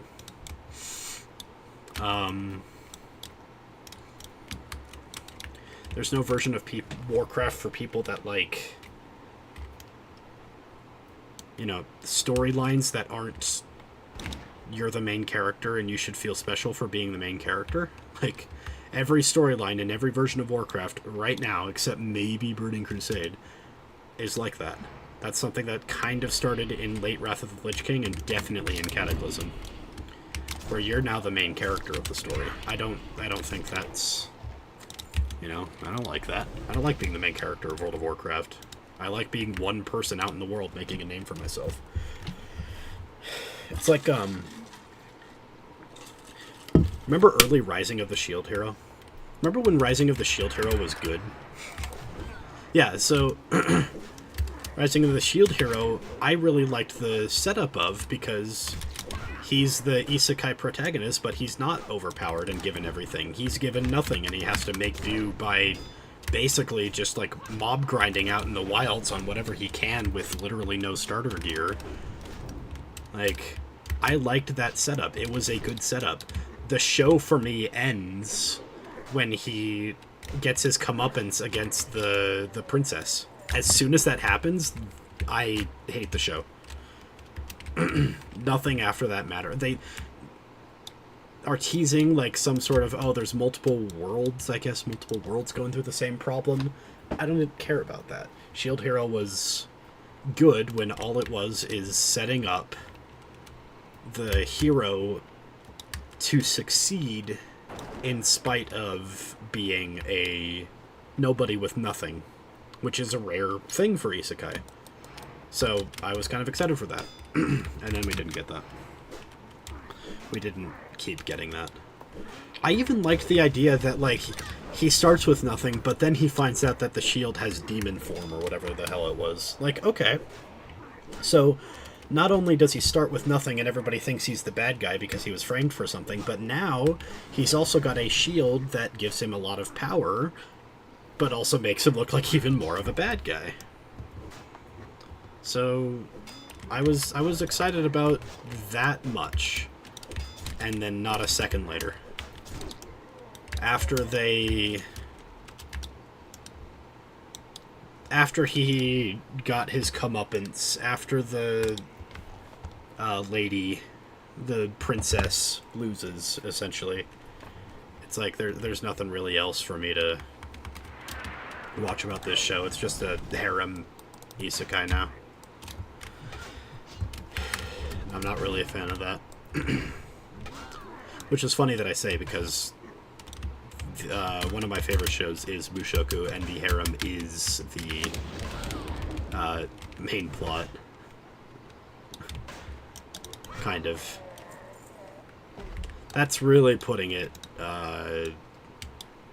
like, that's really dumbing it down. Not dumbing it. What's the term I'm looking for? Saying that the harem is the main plot of Mushoku is kind of like saying that the main plot of Avatar: The Last Airbender is the fighting. That's my take. It's a major part, but there's so much more around it, and it's not technically even the main part. It's just like one of the main narrative driving forces, one of the main narrative themes, even. Also, I haven't seen a single brute, and that's upsetting me. I'm wondering if they're from a different location. They are.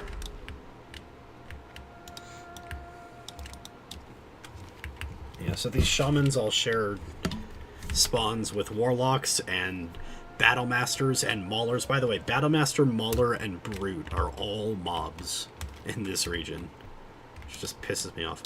But these shamans share spawns with battle masters and mage lords and warlocks and whatever, and only the shamans and warlocks do you need. Everything else you have to kill because they share a spawn.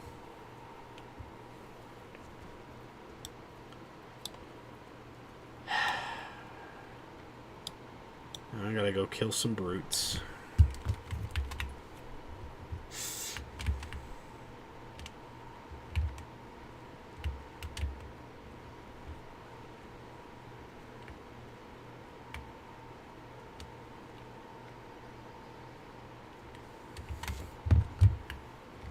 Mauler, warlock.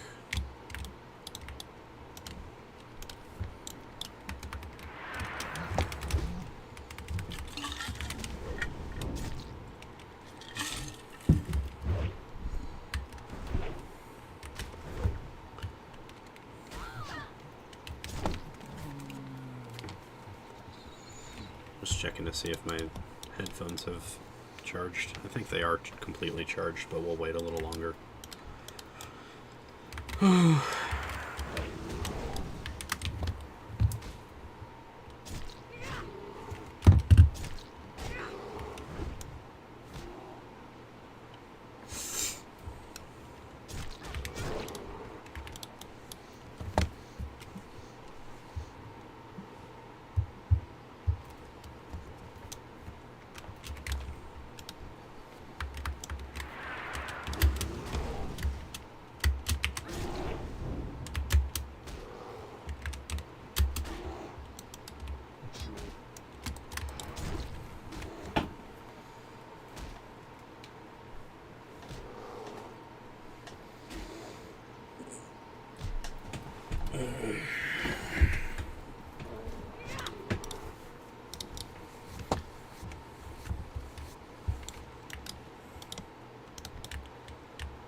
I might not have this quest.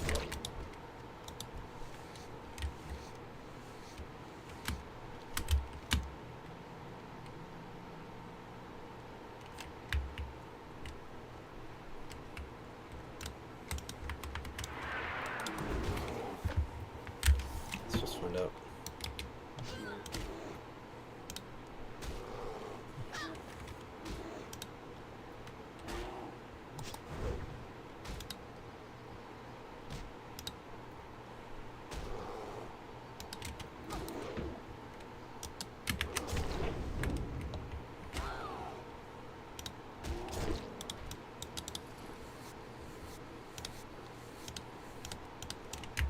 I'm killing those for no reason.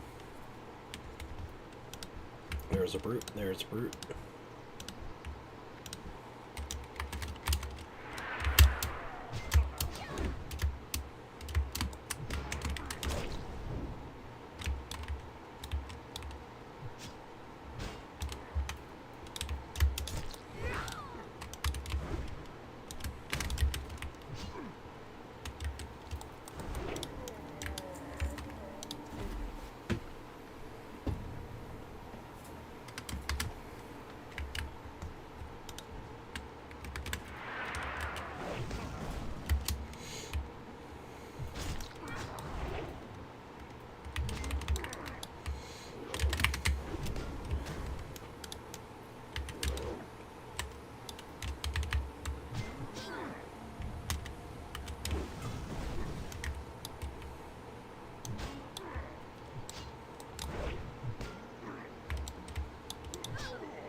My guess is Maulers and Warlocks share a spawn.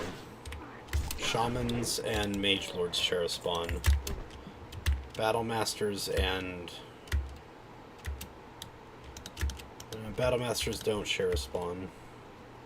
Which would make sense because we saw a Battle Master twice underneath the bridge. And Brutes don't share a spawn.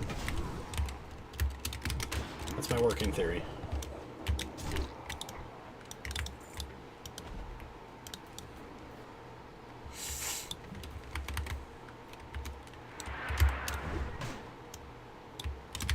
And that's because Maulers and Warlocks here.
We're almost done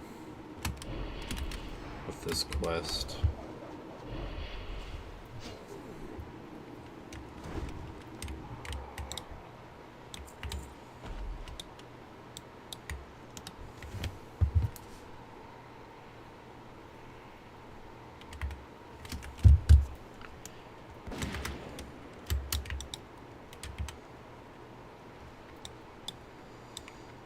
The perspective of this, like, hill and the angle there was really awkward.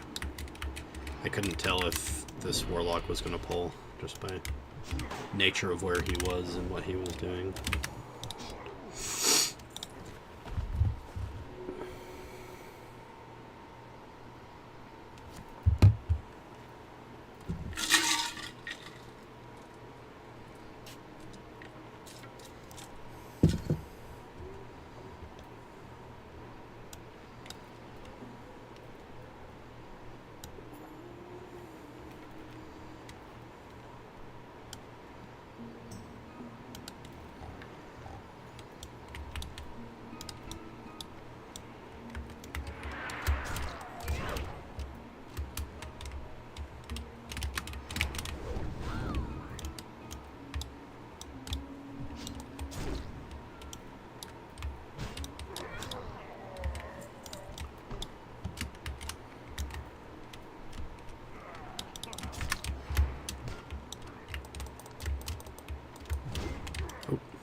I'm glad they don't aggro for a few seconds after spawning.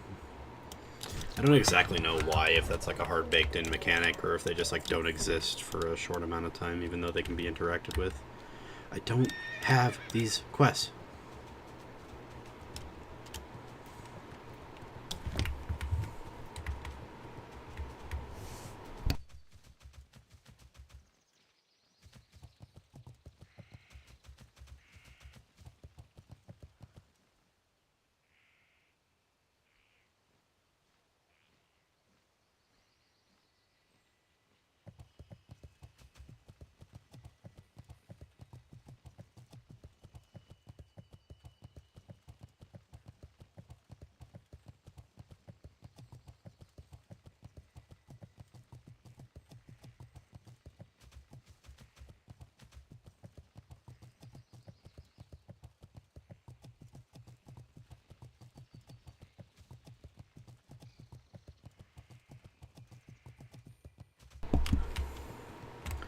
I'm yapping about Aegis of Valor now. Apparently they removed the LP losses on it this season.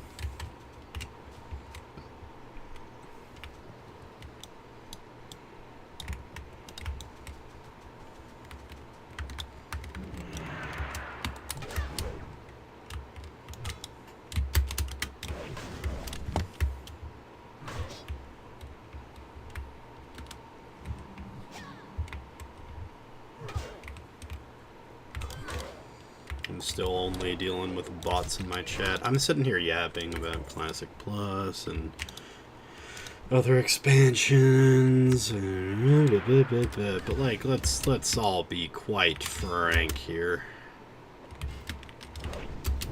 25 people in chat, one of them is me, 24 remaining are like bots, and I still don't know why I'm getting botted. If there are real people, cool, hi, I appreciate you being here, but like, I'm pretty convinced you're not a person.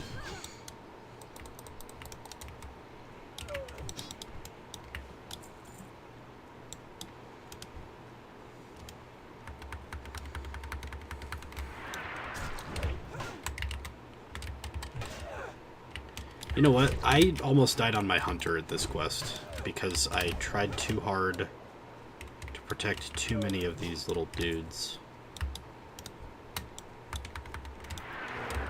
That spawn from this cage. I say spawn, they're in the cage, that I released from the cage. So I'm trying to do a quest that I almost died on my hunter, and I know for a fact that I was overleveled, so...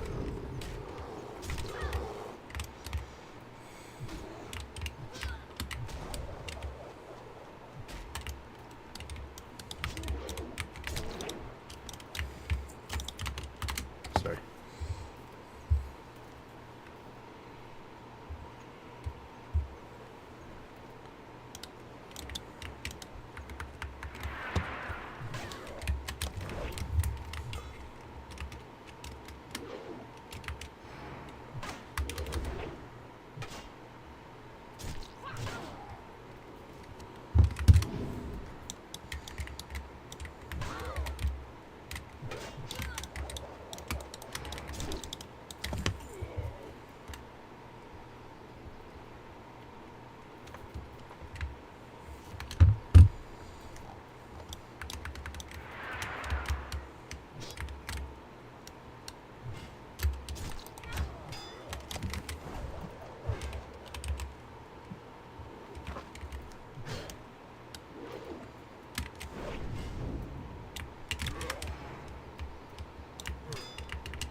I kind of regret using retail earlier because now I'm in a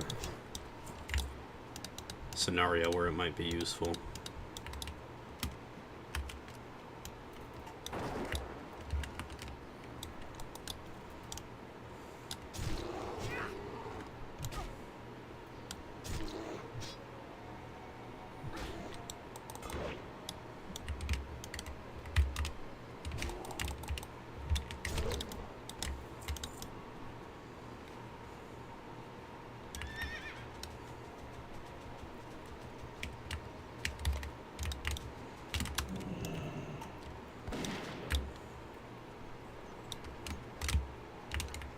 Uh-oh.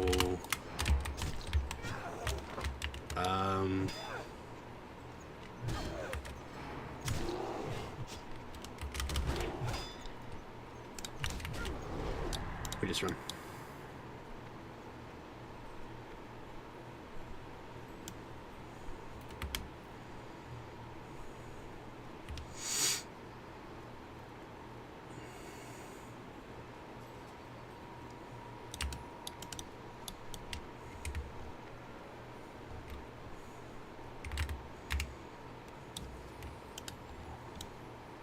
How do I get to those guys? I go up and around, right?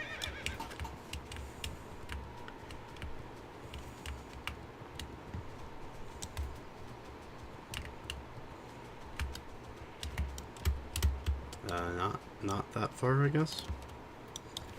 I don't know.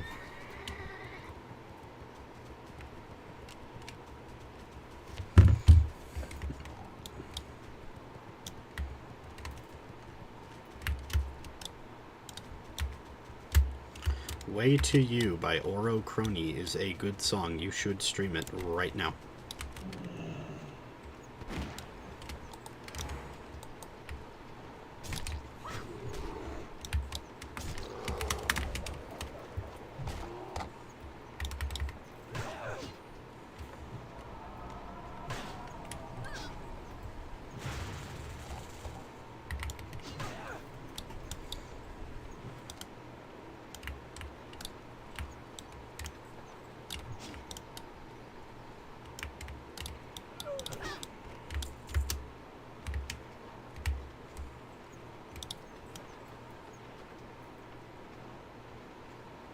That doesn't make any sense the way that it is. I think there's supposed to be like a rope attached to the top here in multiple places.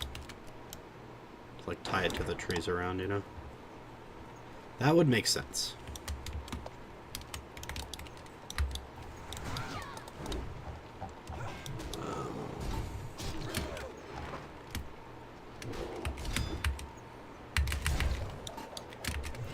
Okay, Sweeping Strike's Whirlwind. I think it procs a Whirlwind from both, which means that I hit both twice. And I think that's really good, so we need to remember that. Okay. How do I get up there? I think here.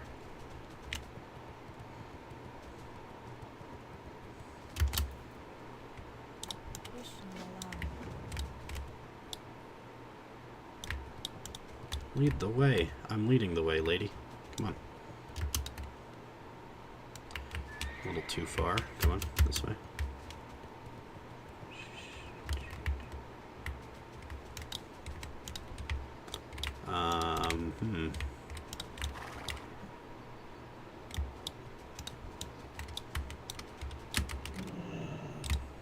Wait for 3, 2, 1.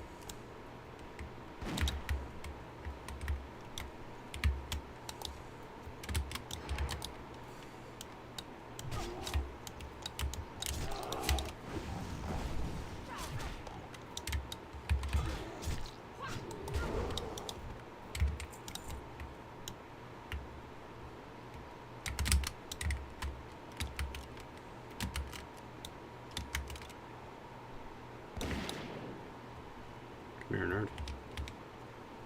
Come all the way over here, nerd. Hey! There we go.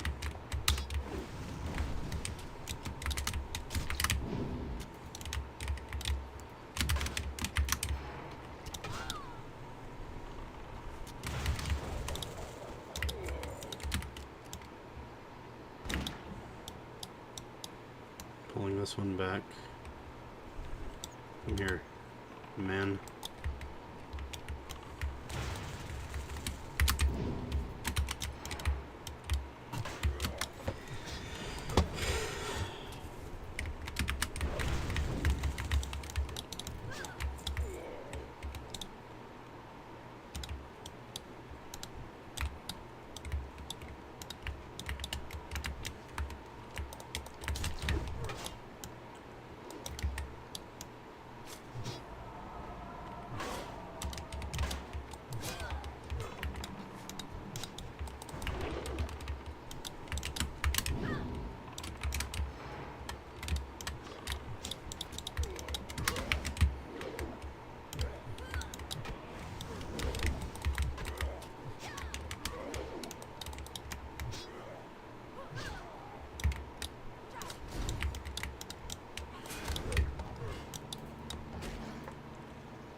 Cool. We've done it.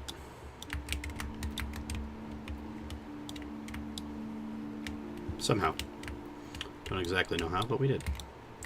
I don't think iron ore is worth maybe dying, so we will just simply get on our horse and ride off into the sunset.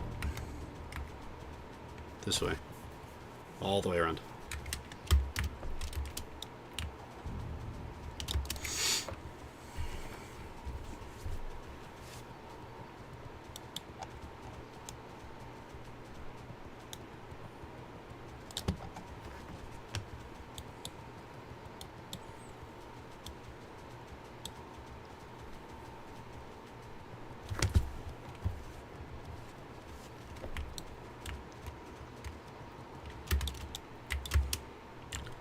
I am going to get water for my throat.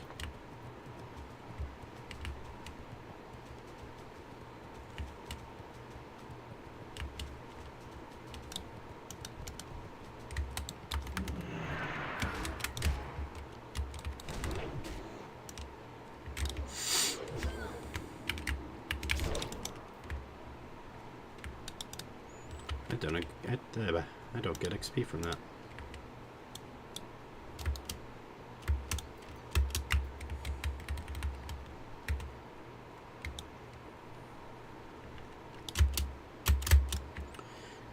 Okay, give me a bit. Ouch!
Oh, I drank a potion, oops.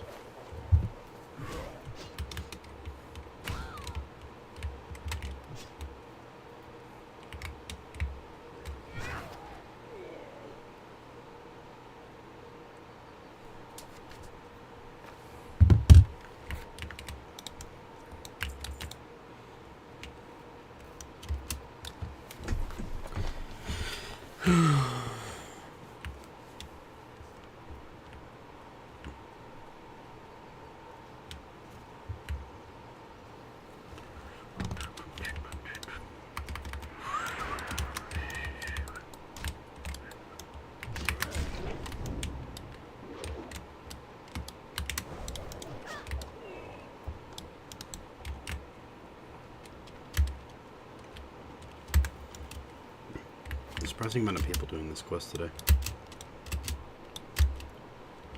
So I think I almost died on my hunter at this quest because I was stupid. Which, if you're a hunter, you're allowed to be stupid a lot. You have feign death. And I tried to kill a lot of Grim Totem at once. Like the ones that are all around here. I think that was it.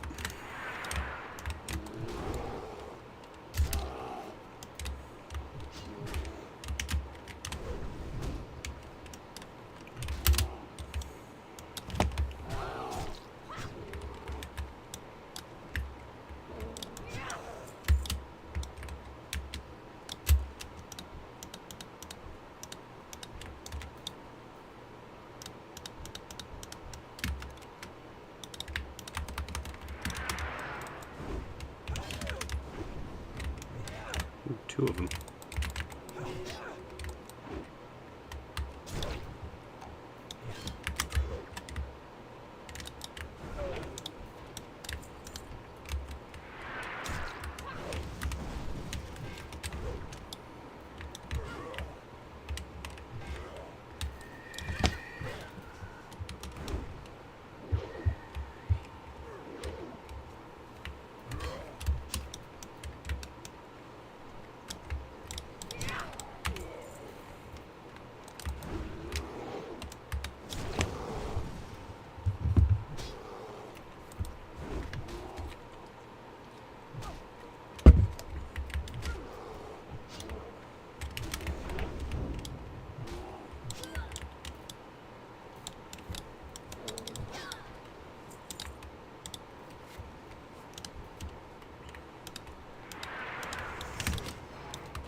Oh.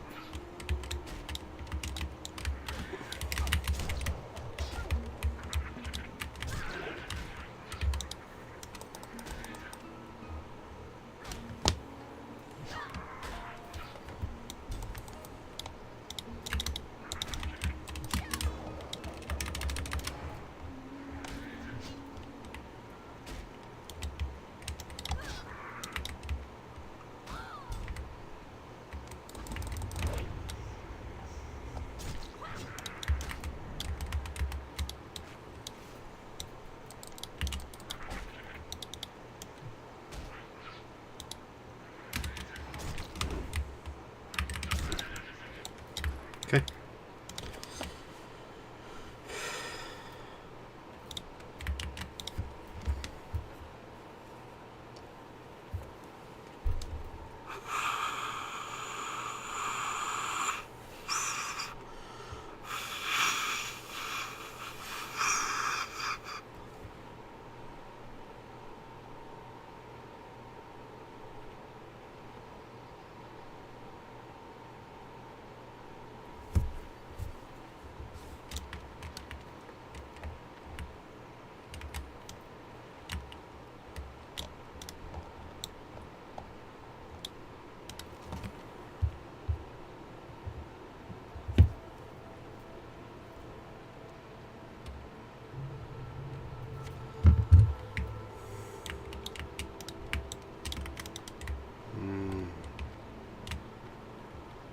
We are in a bit of a predicament.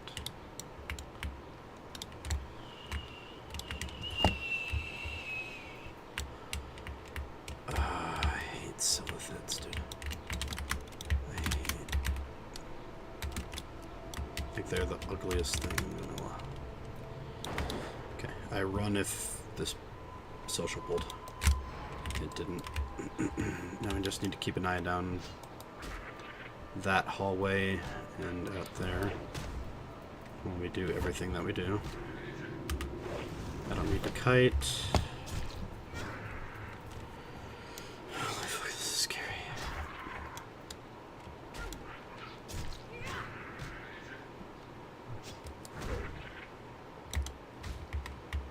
There's a path. A pathing mob. Inventory's full.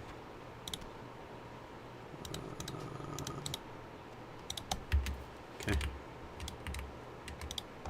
Eat a little more. What I'm worried about is that fucking thing. I need to pull now. No idea if... Yeah, it does. Okay. Ah, shit.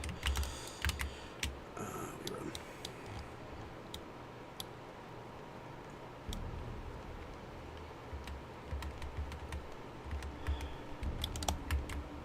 Okay.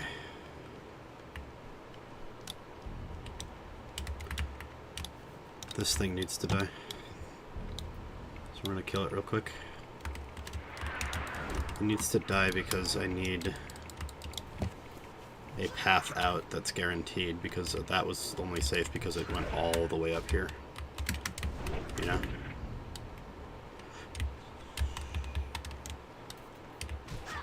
If I fell there, I think I just die for certain.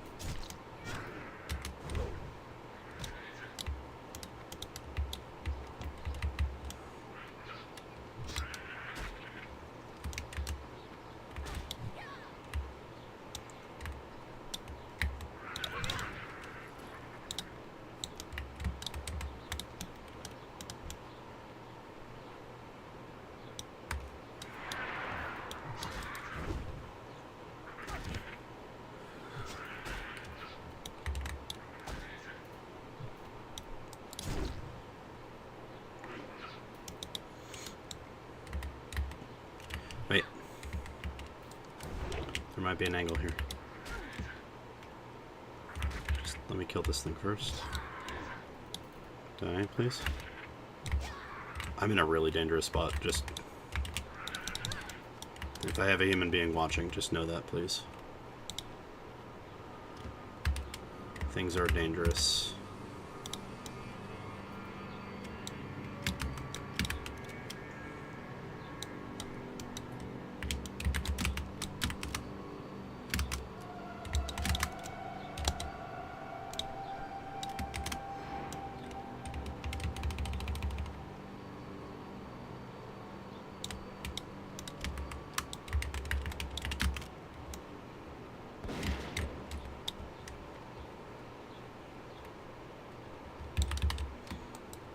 did pull something.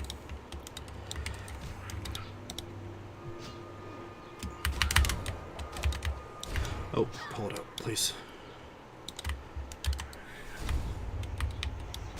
Hi. These fuckers.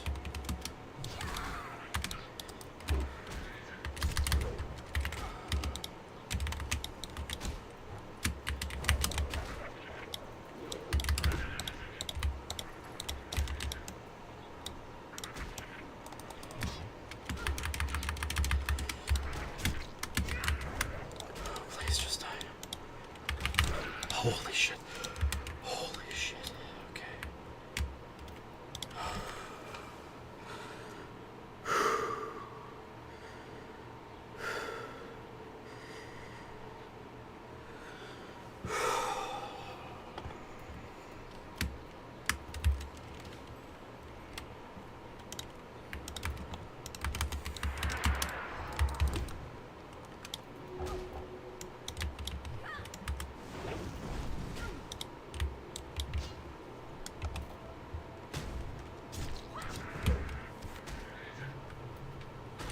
Wongy.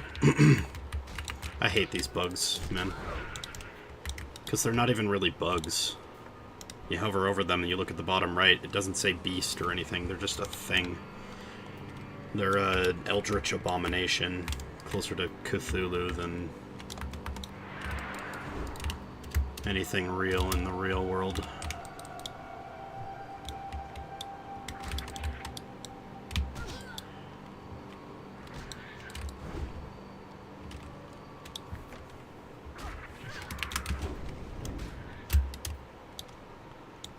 What am I clicking on? Nothing. I'm in the wrong spot. I went to the wrong... You want to know something? I don't know my east from west sometimes. Like... I just did all that to kill a rare.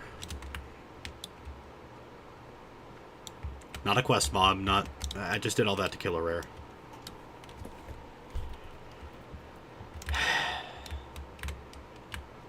Worth it? Question mark. I got a gold out of it.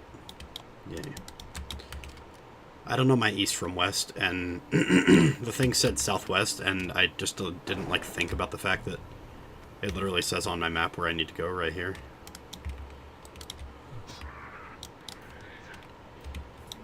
Hopefully this side is easier because it doesn't involve a rare. Rares tend to be a little harder than surrounding enemies.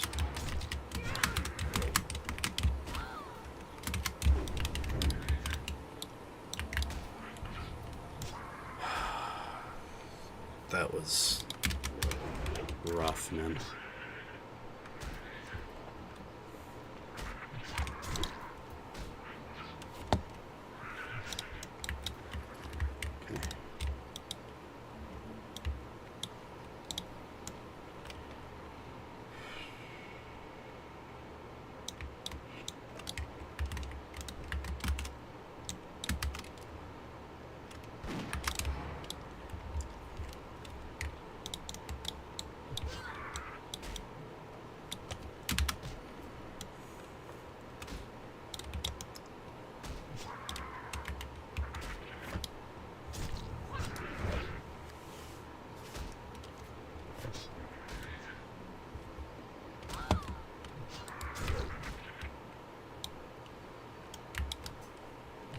I find it insane that this quest guide assumes that I would be level 45 doing this, and I'm currently 47.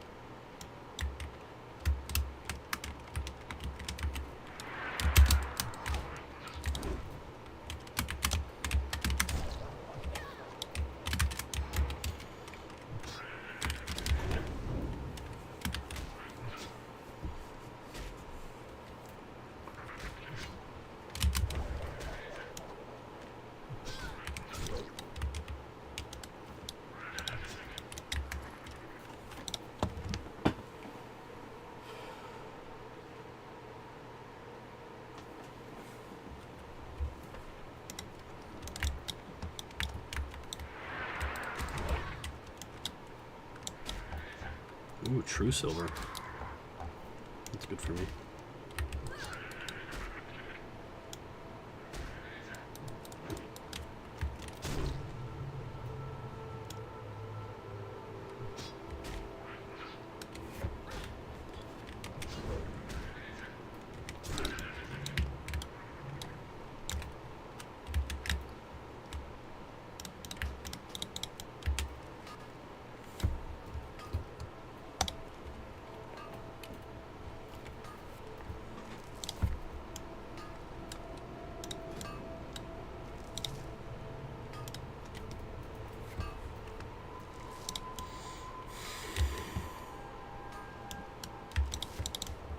Nice.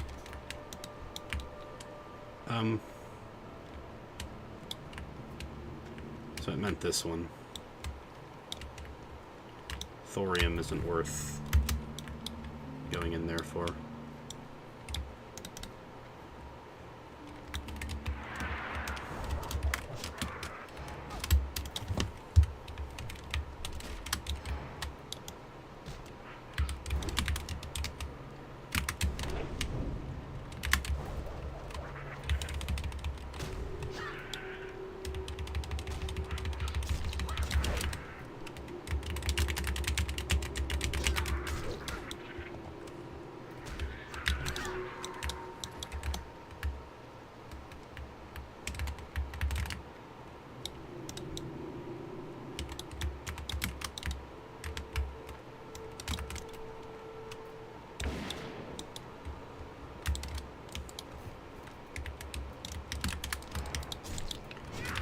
Potion, but I think I'll be fine.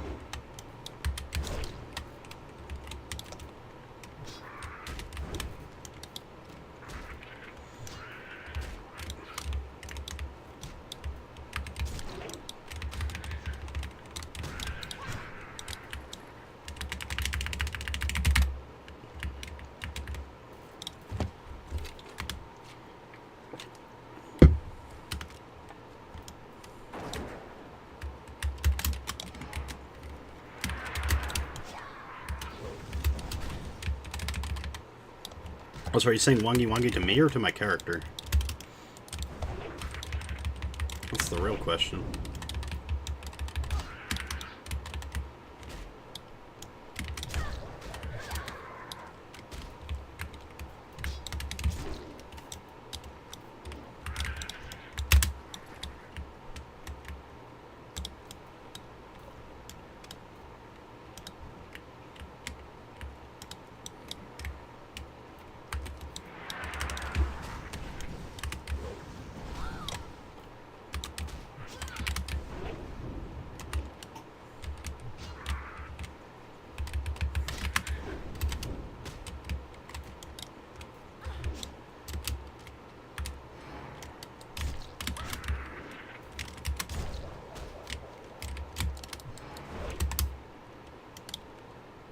Yes, okay.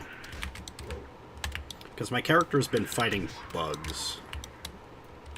It's all grimy and gross, probably. I wouldn't be sniffing that.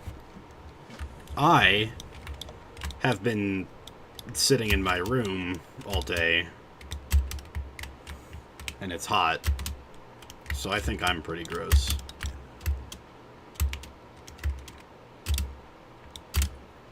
So we're just gonna say, like, as a collective, Wangi Wangi is off the table.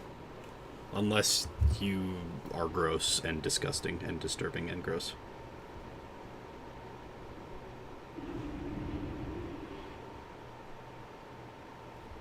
But so are we all.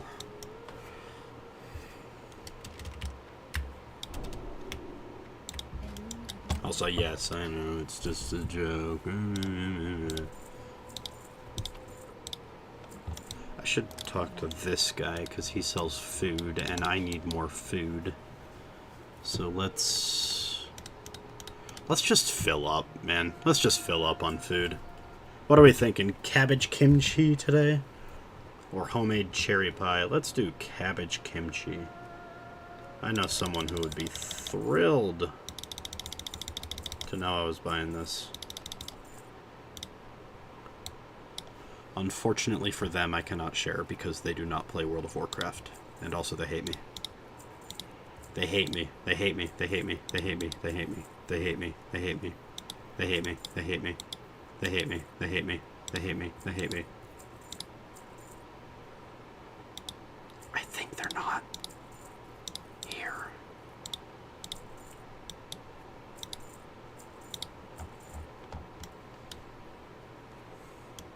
I think they would have messaged me by now if they were watching and I was saying that as a joke. Ow. I am waiting for them. I will be done with this stream relatively soon. Is that a level up? Ah. Oh, how neat. Look at that. Now we can go back to leveling up Fury points.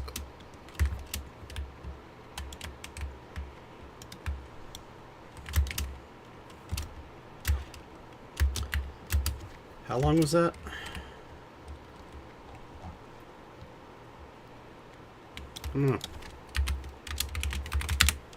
We've played for 5 days, 15 hours, 57 minutes, 41 seconds.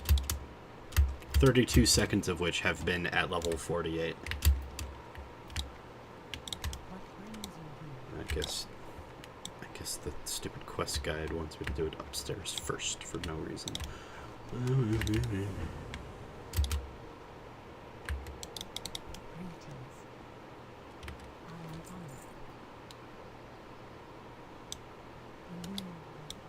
Do you know?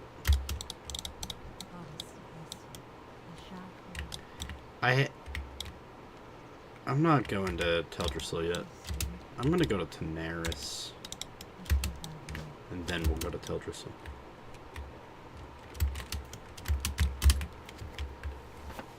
I think it's funny that the Night Elves are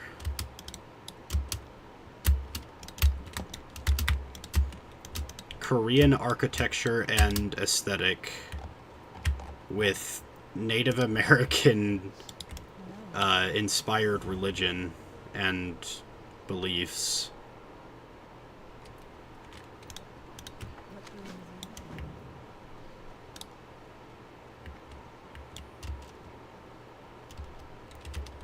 And with location, because, you know, they're on the western continent that hasn't been discovered, you know, it's parallel. But they live on a tree based on Norse mythology called Teldrassil. And Drasil is Norse for something. So I'm going to fly to Tanaris, and turn in this quest. And then I need to check on some things and also say...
Okay.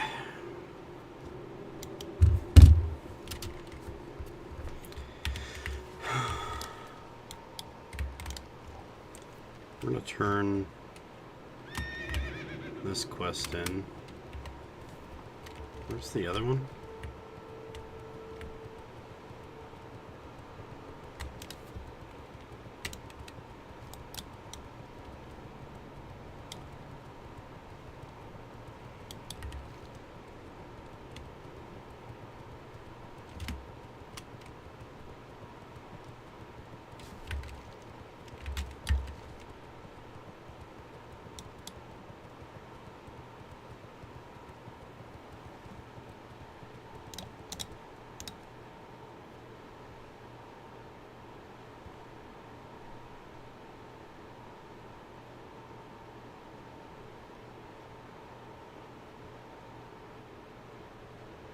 They said he's in Tanaris.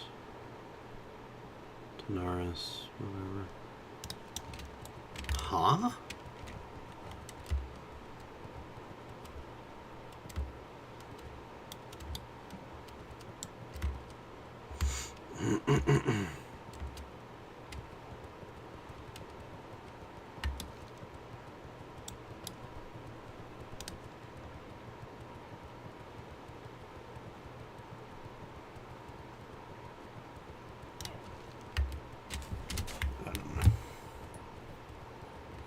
I don't know.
There he is.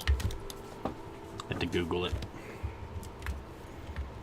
Google is my very best friend.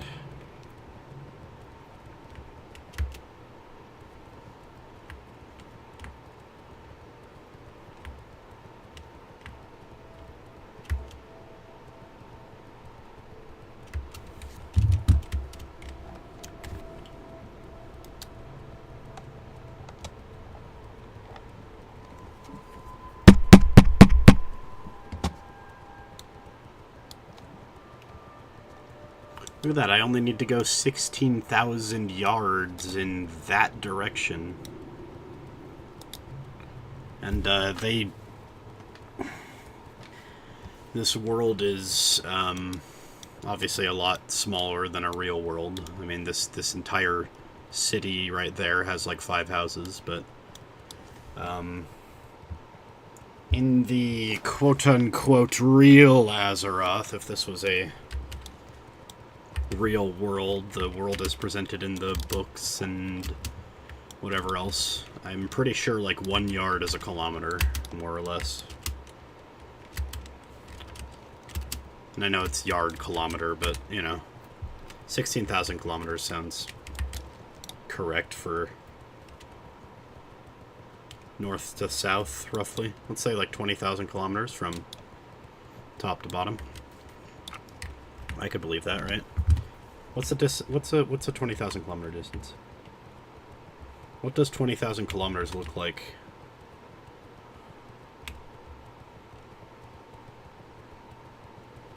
Halfway the Earth's circumference? Okay, maybe not a kilometer. Oh no, it's not 6,000, but it's 16,000. Now 17,000. Maybe not kilometers. What does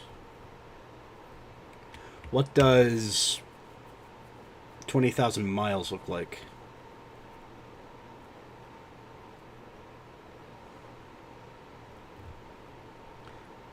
Compared to the Earth's equator. 80% of the way around. Okay, so I guess there's no good one-to-one.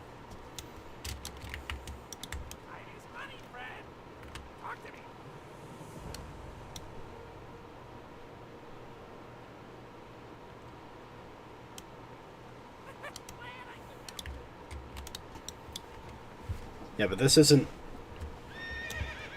Luckily, we don't have to run, right? I can just do this.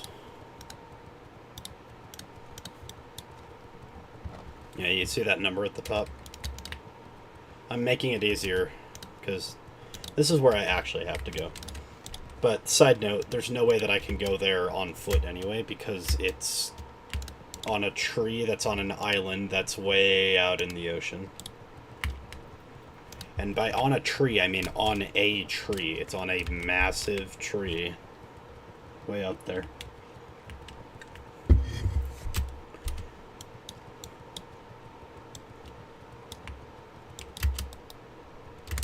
You'll see it eventually.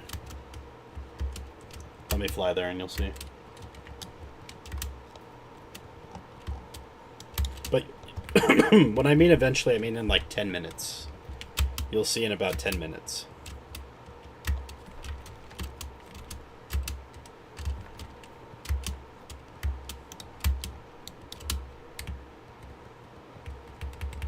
And then we'll probably actually be done because I do have plans tonight. 12 minutes and 52 seconds. You can look at the beautiful scenery with me.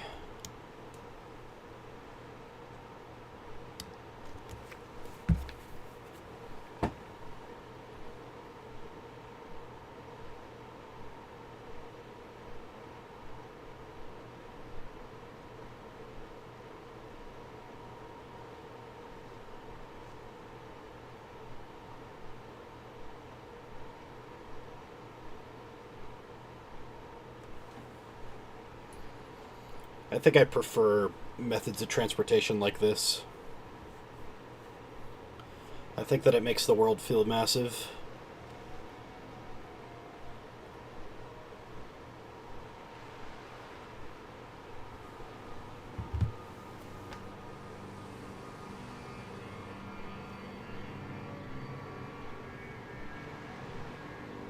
But it does also mean that we kind of just do nothing for 20 minutes. Not 20. 13 minutes.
So you see that out there? Hold on. That's not it. That's a boat going there.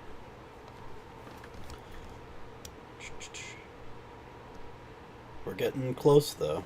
You'll start seeing it on the horizon here in a second, right about that a ways.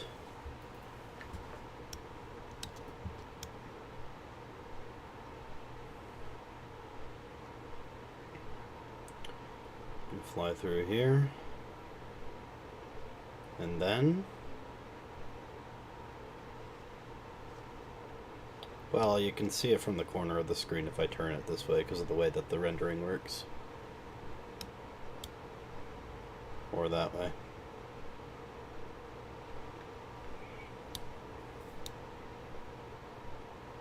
We're getting closer. The long distance rendering is catching up. And that, right there, is the big tree. That's how big the tree is. It's so big that there's an entire city on it. And that city is only 1/4 of it, roughly. Now, obviously they can't make a tree go tree size in the height, so it's kind of a chode tree, but it also doesn't have its crown, but believe me when I say that this tree in lore is this big and is that crowned as a normal regular tree.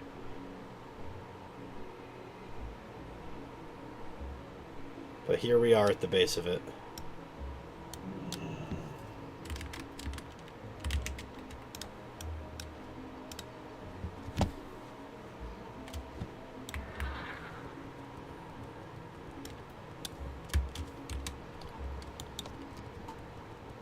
And I don't have to, but I can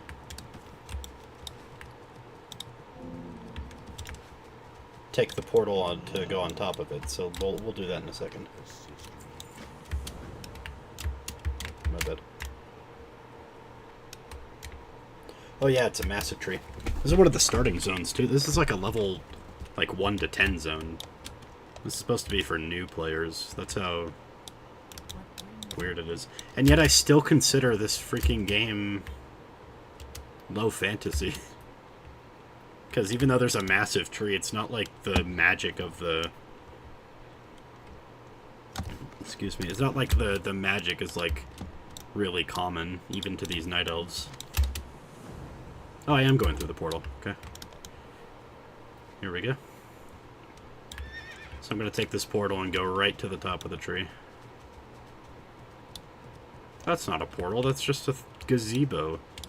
That's purple. What are you talking about, portal? Oh. Oh, there's a ton of elves, bro. I'm talking to elves. I've been doing nothing but talking to elves. There's an elf. There's an elf. There's an elf. I don't know why he's dressed like that. There's an elf. Now, I need to be careful, because if I fall, I actually fall and I actually die. But take a look. Here's the side of the tree. Goes all the way down. Out into the ocean. That direction.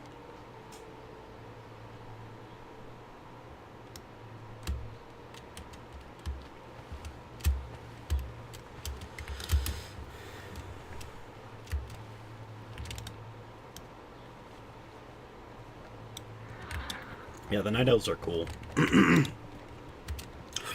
Excuse me. I say it's a tree, but it has a whole landmass on top of it. That's normal.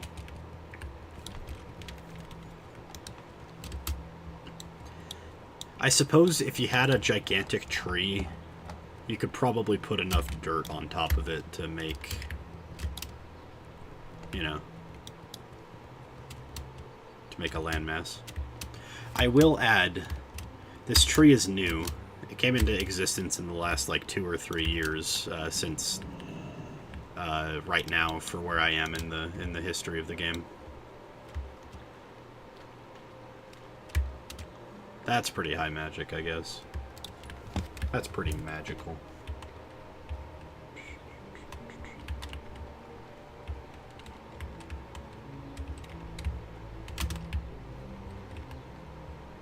Yeah, zeta, yeah.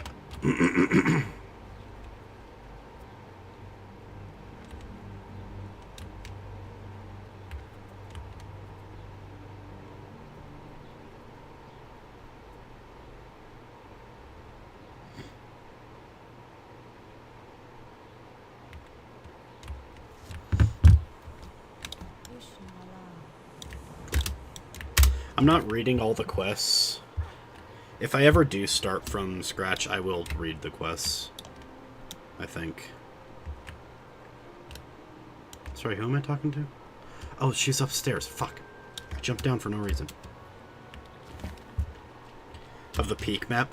Yeah, I'm pretty sure there's a Peak custom map that's something Warcraft related to. I mean, this is the most popular MMO in the world still.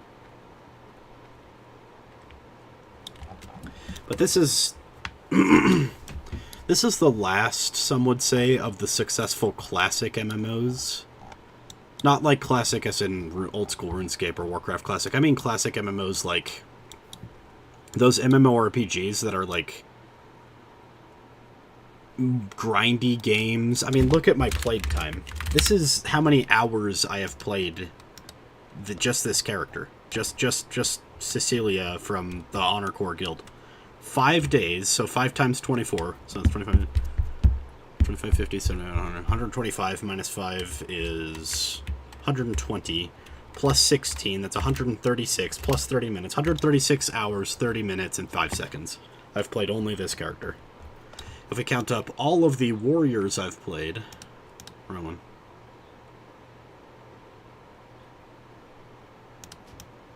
This isn't even all the warriors I've played. This is just... I think this is literally just this character. We could add up all the other characters later on another stream. Is this good?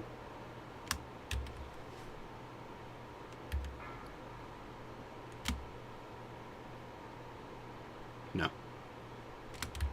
2 stamina is not worth a drop. Okay. Can it stop doing that? But this is like the last big, true, classic MMORPG, back when it was more about immersion and you're supposed to be playing a character, not like an account. You're not a guy playing a character, you know? Like, you're supposed to feel like everything you do has weight and you're only one small part of a gigantic world. It's not like, you know, Modern Warcraft is kind of like Final Fantasy XIV, where you're the main character. You are the main character, and nothing can stop that. Every character you talk to knows you. Everything you do in the game knows you. I'm not really a fan of that kind of storytelling in MMO settings. I think that in an MMO you need to be just one of many characters. I think you need to not be the main character. Like, you can be powerful, you can be well-known. But I don't think that you should be a main character in an MMO setting.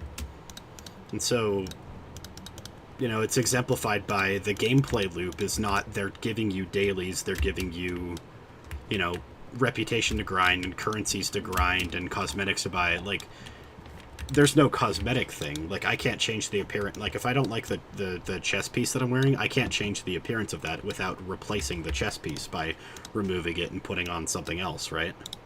That's not possible. Or if I remove my... What is this guy doing? Go away.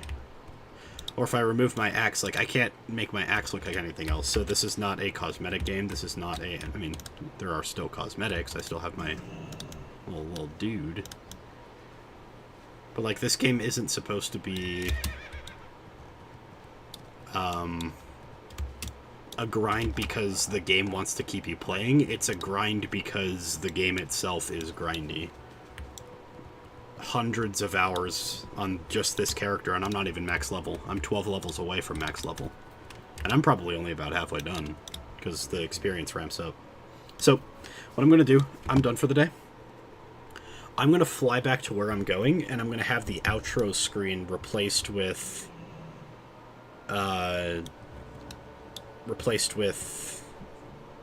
my flight down. So give me, like, a few seconds.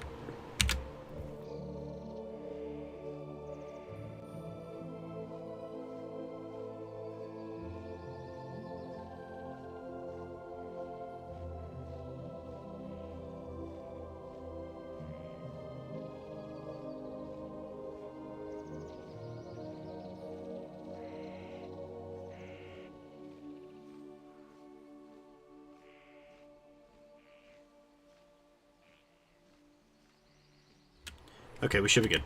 So I'm going to get started on the flight down to Feralis. And, Atsu, see you later. Yeah, sorry, I know you just woke up. I gotta go. It's been fun. See you later. Bye-bye.